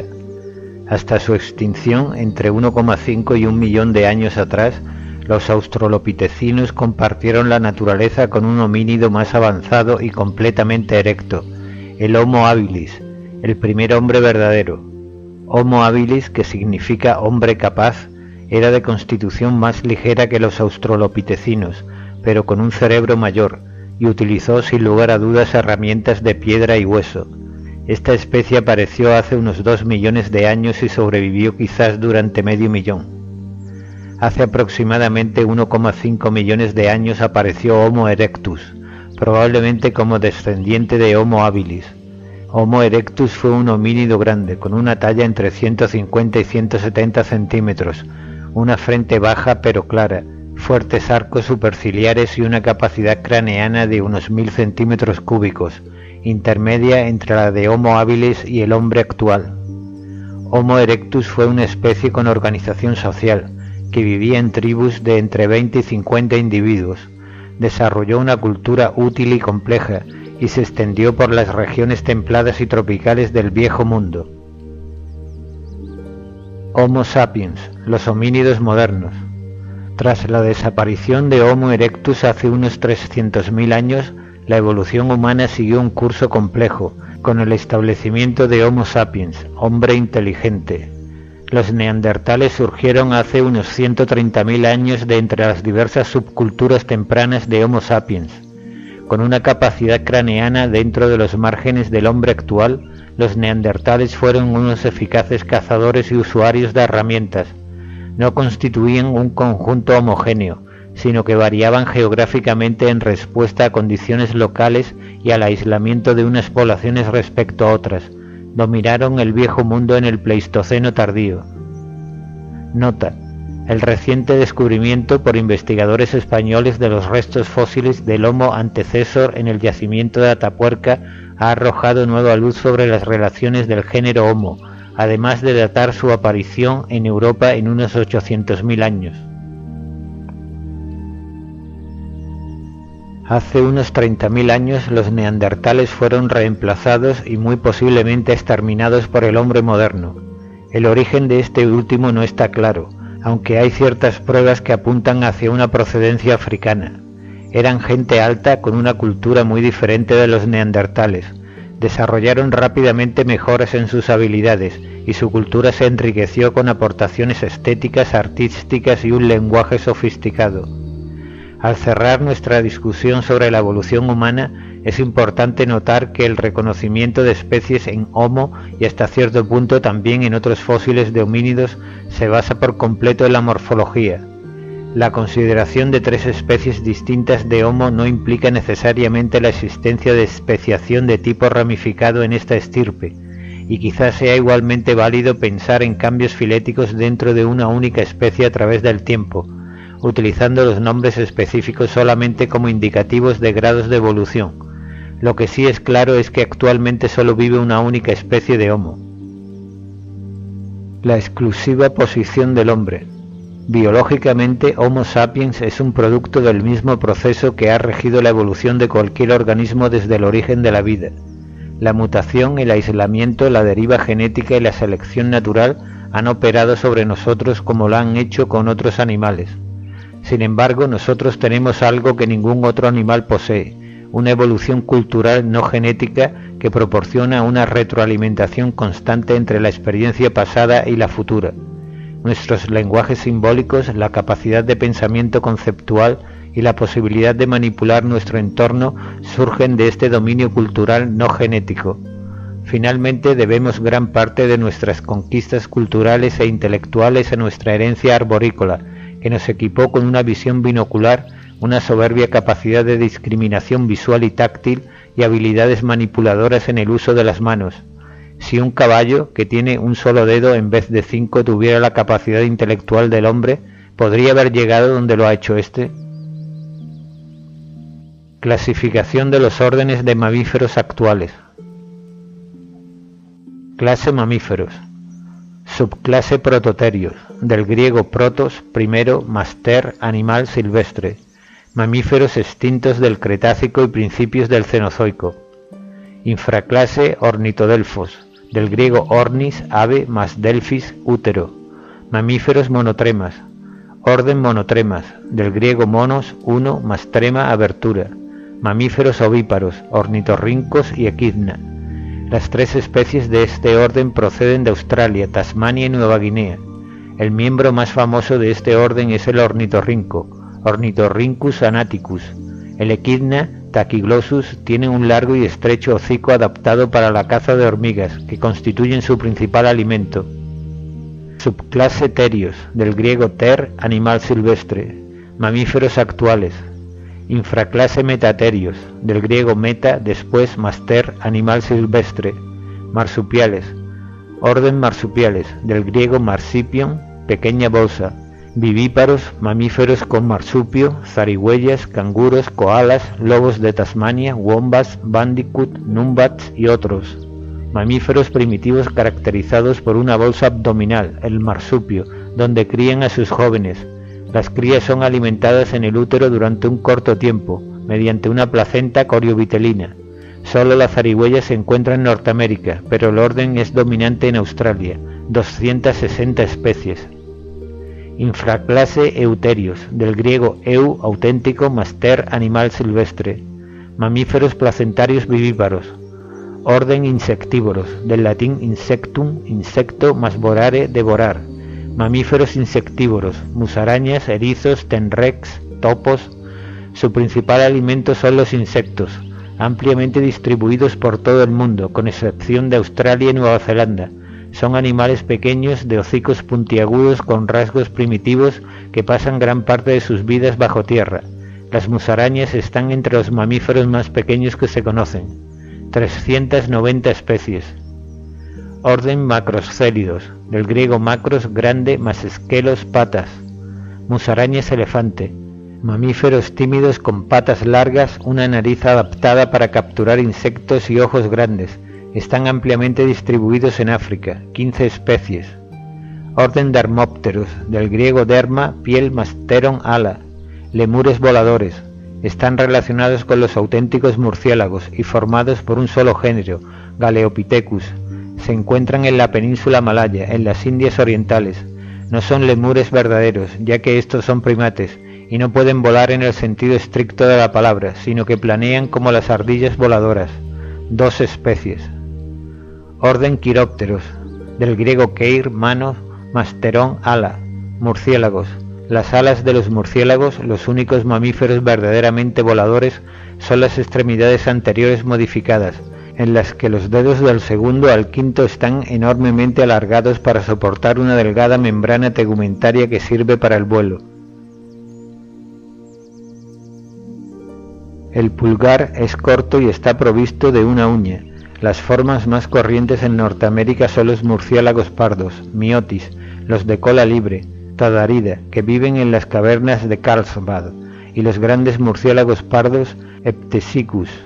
En los trópicos del Viejo Mundo, los zorros voladores, Pteropus, Son los mayores de todos los quirópteros, con una envergadura de 1,2 a 1,5 metros. Se alimentan principalmente de frutas. 986 especies. Orden Scandentius, del latín scandentis, trepadores. Musarañas arborícolas. Son animales pequeños parecidos a ardillas de los bosques húmedos tropicales del sudeste y sudoeste de Asia. A pesar de su nombre, muchas no están especialmente adaptadas a la vida arborícola y algunas son completamente terrestres, 16 especies. Orden Primates, del latín prima, primero, prosimios, monos, simios, hombres. Este orden es el primero en el reino animal en cuanto al desarrollo de su cerebro se refiere, con hemisferios cerebrales particularmente grandes. La mayoría de las especies son arbóreas y aparentemente derivan de insectívoros arborícolas. Los primates representan el producto final de una línea que se separó de los otros mamíferos muy al principio de su evolución y que ha conservado muchas características primitivas. Se piensa que sus hábitos arborícolas y su capacidad para capturar la comida o evitar a los enemigos han sido en gran parte responsables de sus avances en la estructura del cerebro. Como grupo están poco especializados, con 5 dedos normalmente provistos de uñas planas tanto en las patas posteriores como en las anteriores. Todos tienen el cuerpo cubierto con pelo, con excepción de la especie humana. Las extremidades anteriores normalmente están adaptadas para sujetar, lo mismo que ocurre en muchos casos con las posteriores. El grupo es llamativo debido a la ausencia de garras, escamas, cuernos y pezuñas. Existen 2 subórdenes, 233 especies. Suborden Prosimios, del griego pro, antes, más simia, mono. Lemures, musarañas arborícolas, tárceros, lorises, potos. Primates arborícolas primitivos con el segundo dedo provisto de una garra y una cola larga no prensil. Parecen una especie de cruce entre un mono y una ardilla. Se encuentran en los bosques de Madagascar, África, la península malaya y Filipinas. Sus alimentos están compuestos tanto de materia vegetal como de pequeños animales. Suborden Anthropoideos, del griego antropos, hombre. Monos, gibones, hombres. Existen 3 superfamilias. Superfamilia Ceboideos, del griego kebos, mono de cola larga, platirrinos. Estos son los monos del Nuevo Mundo, caracterizados por un septo nasal plano y ancho, un pulgar no oponible, cola prensil y la ausencia de callosidades isquiáticas, así como de abazones en las mejillas. Los miembros más conocidos de esta superfamilia son el mono capuchino, cebus, el araña, ateles y el aullador, aulata. Superfamilia Cercopitecoideos, del griego quercos, cola, más pitecos, mono. Catarrinos, monos del Viejo Mundo, con las narinas externas juntas. Muchos de ellos tienen también abazones. Jamás poseen colas prensiles, en cambio sí tienen callosidades isquiáticas, al tiempo que sus pulgares son oponibles. Entre los ejemplos se encuentran el mandril, Cynocephalus, el macaco rhesus, macaca, muy utilizado en investigaciones biológicas, y los narigudos, nasalis. Superfamilia Hominoideus, del latín homo hominis, hombre. Los primates superiores, antropoides, y los hombres forman esta superfamilia. Las principales características son la ausencia de cola y de abazones. Según la taxonomía evolutiva existen 3 familias. La familia Hilobátidos incluye a los gibones. Los póngidos comprenden a los monos superiores, el orangután, pongo, el chimpancé, pan y el gorila, gorila. La tercera familia, homínidos, está representada por una sola especie viviente, Homo sapiens, el hombre actual. Los hombres difieren de los miembros de la familia de los póngidos por su porte erecto, brazos más cortos, pulgares más grandes y por presentar mandíbulas más ligeras con dientes anteriores más pequeños. La mayor parte de los monos superiores también tienen crestas superciliares más marcadas sobre los ojos. Muchas diferencias del hombre con los monos antropoides están asociadas con la superior inteligencia humana, con el habla y los centros del lenguaje en el encéfalo, y la ausencia de hábito arbóreo. La taxonomía cladista no reconoce la familia parafilética póngidos, porque el más reciente antecesor común de los póngidos lo es también de los homínidos. Orden Senartra, del griego senos, extraño, más artron, articulación. Anteriormente edentata, del latín edentatus, sin dientes. Armadillos, hormigueros, perezosos. Las especies de este orden carecen de dientes, como el oso hormiguero, o poseen molares simples sin raíces que crecen durante toda la vida, como los perezosos y armadillos. Muchos viven en América Central y del Sur, aunque el armadillo de 9 bandas, Dasypus novencinus, es común en el sur de los Estados Unidos. Orden Pholidotos, del griego folis, escama córnea. Son los pangolines, un grupo extraño de animales cuyos cuerpos están completamente cubiertos con escamas córneas superpuestas que se han desarrollado a partir de pelos aglutinados. Habitan en Asia y África tropical, 7 especies. Orden Lagomorphos, del griego lagos, liebre, más morfe, forma. Conejos, liebres y picas. Los lagomorfos tienen incisivos grandes que crecen constantemente, igual que los roedores, pero a diferencia de ellos poseen un par adicional de incisivos, con forma de estaquillas que crecen por detrás del primer par. Todos los lagomorfos son herbívoros con distribución cosmopolita, 69 especies. Orden Roedores, del latín rodere, roer, mamíferos roedores, ardillas, ratas y marmotas. Los roedores comprenden cerca del 40% de todas las especies de mamíferos y están caracterizados por poseer 2 pares de incisivos en forma de navaja afilada que usan para roer las vainas y cáscaras resistentes para alimentarse. Con su impresionante capacidad reproductora, su adaptabilidad y su capacidad para invadir todos los hábitats terrestres tienen gran importancia ecológica. Son familias importantes los esciúridos, como ardillas y marmotas, múridos, ratas y ratones caseros, castóridos, los castores, eretizóntidos, los puercoespines, geómidos, topos roedores y cricétidos, hámsters o cricetos, gerbillos, jerbos, topillos, 1814 especies. Orden Cetáceos, del latín cetus, ballena, ballenas, delfines, marsopas. Las extremidades anteriores de los cetáceos están modificadas como amplias aletas, las posteriores faltan. Algunos tienen una aleta dorsal carnosa y la cola está dividida en 2 lóbulos carnosos transversales. Las narinas están representadas por un orificio único o doble en el dorso de la cabeza. Carecen de pelos con excepción de algunas cerdas en el hocico. Tampoco tienen glándulas tegumentarias, salvo las mamarias y las del ojo. Carecen de oído externo y los ojos son pequeños. Este orden se divide en ballenas con dientes, suborden Odontocetos, representados por delfines, marsopas y cachalotes, y ballenas con barbas, suborden Mistacocetos, que comprende a los rorcuales y las ballenas grises. Las ballenas con barbas son generalmente más grandes que las ballenas con dientes. La ballena azul, un rorcual, es el animal más grande que jamás ha existido. En vez de dientes poseen un peculiar mecanismo de filtrado formado por barbas, ballenas sujetas al paladar, que utilizan para filtrar el plancton del agua, 79 especies. Orden Carnívoros, del latín caro, carne, más vorare, devorar. Mamíferos carnívoros, perros, lobos, gatos y osos. Todos los carnívoros excepto el panda gigante tienen hábitos depredadores y sus dientes están particularmente adaptados para desgarrar carne. Están distribuidos por todo el mundo con excepción de las regiones de Australia y la Antártida, donde no hay formas indígenas. Entre las familias más conocidas están los cánidos, familia de los perros, lobos, zorros y coyotes, los félidos, familia de los gatos domésticos, tigres, leones, pumas y linces, los úrsidos, familia de los osos, los prociónidos, los mapaches y los mustélidos, familia de las martas, mofetas, comadrejas, nutrias, tejones, armiños y glotones, 240 especies.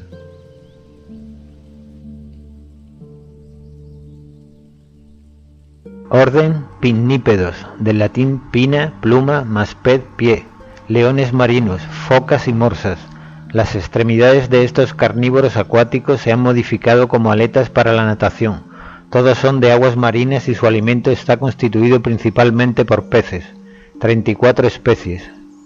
Orden Tubulidentados, del latín tubulus, tubo, más dens, diente, cerdo hormiguero. Este es un animal peculiar, con cuerpo de cerdo que se encuentra en África. El orden está representado por una sola especie. Orden Proboscideos, del griego proboscis, trompa de elefante, a partir de pro, antes, más bosquein, alimentarse. Elefantes, son los mayores mamíferos terrestres actuales. Los 2 incisivos superiores están alargados formando colmillos, defensas, y los molares están bien desarrollados. El elefante indio, Elephas maximus, con orejas relativamente pequeñas, ha sido domesticado desde hace largo tiempo y se utiliza en trabajos pesados. El elefante africano, Loxodonta africana, con grandes orejas, es más difícil de domesticar, pero ya lo consiguieron los cartagineses y los romanos, que lo emplearon en sus ejércitos. 2 especies. Orden Iracoideos, del griego irax, musaraña. Damanes. Los damanes son herbívoros restringidos a África y Siria. Tienen algunas semejanzas con conejos de cortas orejas, pero sus dientes son parecidos a los de los rinocerontes y presentan pezuñas en sus dedos y cojinetes en las palmas de sus patas. Tienen 4 dedos en las patas anteriores y 3 en las posteriores. 7 especies. Orden Sirenios, del griego seirén, ninfa marina, vacas marinas y manatíes. Los sirenios son animales acuáticos grandes y torpes, de cabeza voluminosa, sin patas posteriores y con las patas anteriores transformadas en aletas. La vaca marina, dudongo, de las costas tropicales del este de África, Asia y Australia, y 3 especies de manatíes del Caribe, río Amazonas y oeste de África son las únicas especies actuales. Una 5ª especie, la vaca marina de Steller, fue extinguida por el hombre en el siglo XVIII. 4 especies. Orden Perisodáctilos, del griego perisos, impar, más dáctilos, dedo. Ungulados imparidigitígrados, caballos, asnos, cebras, tapiris y rinocerontes. 2 ungulados imparidigitígrados tienen 2 o 3 dedos en cada pata, cada uno de los cuales está provisto de una pezuña cornificada. Tanto los perisodáctilos como los artiodáctilos se denominan a veces ungulados, del latín ungula, pezuña, o mamíferos con pezuñas, con dientes adaptados para la trituración. La familia del caballo, Equidae, que también incluye a las cebras y los asnos, tiene un solo dedo funcional. Los tapires presentan una corta probóscide formada a partir del labio superior y de la nariz. Los rinocerontes, rinoceros, incluyen varias especies en África y el sudeste asiático. Todos son herbívoros, 17 especies.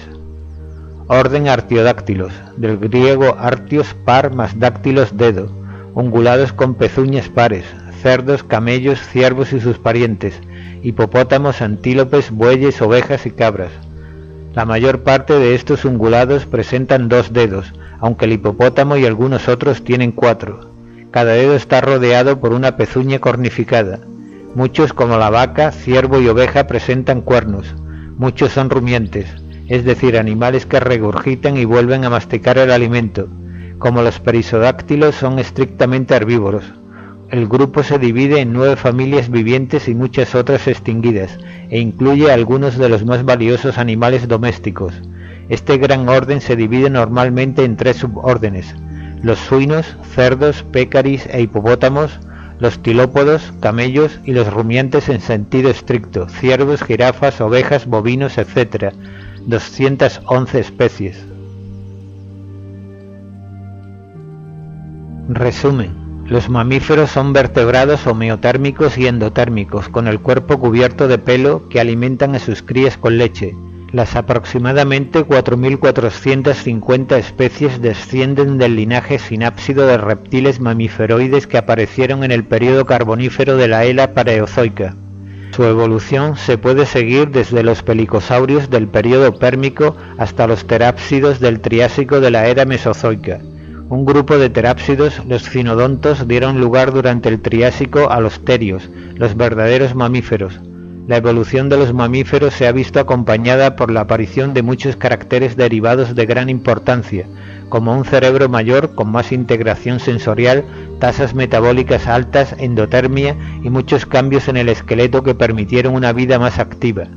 Los mamíferos se diversificaron rápidamente durante el período terciario de la era Cenozoica. Los mamíferos reciben su nombre de los órganos glandulares secretores de leche de la hembra, rudimentos en el macho, una adaptación única que, combinada con un prolongado cuidado de la prole, asegura a los hijos la provisión de alimento y facilita la transición al estado adulto. El pelo, una diferenciación tegumentaria que cubre el cuerpo de muchos mamíferos, sirve de variadas formas como protección mecánica, aislamiento térmico, coloración protectora e impermeabilización. La piel de los mamíferos es rica en glándulas, las sudoríparas, que funcionan en el enfriamiento por evaporación, las odoríferas utilizadas en la conducta social y las sebáceas que segregan aceites lubricantes para la piel.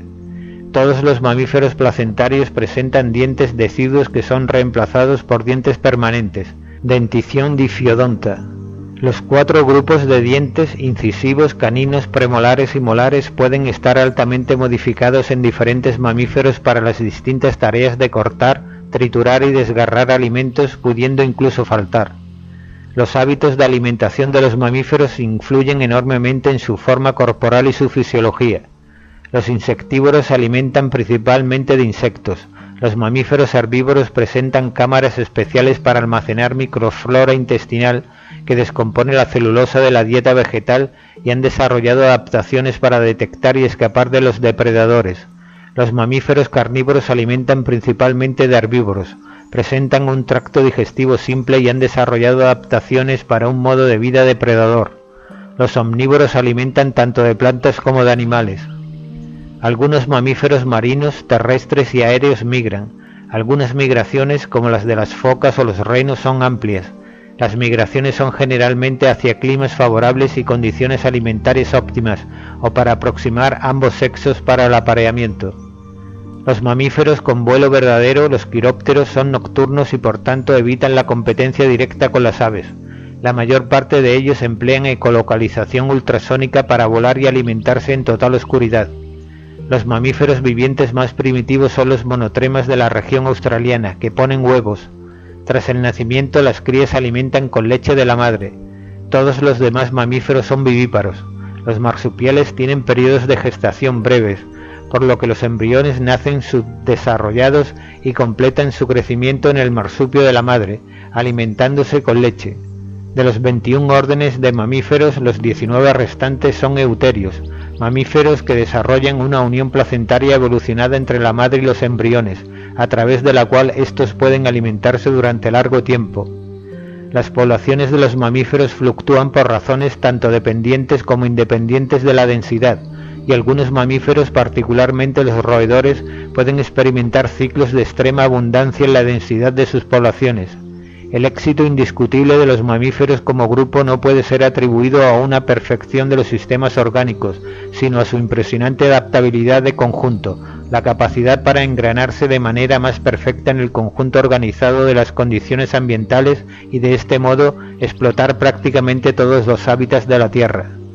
Los principios evolutivos darwinistas nos proporcionaron una buena perspectiva de nuestros propios orígenes. El hombre es un primate, un grupo de mamíferos que descienden de un antecesor parecido a una musaraña.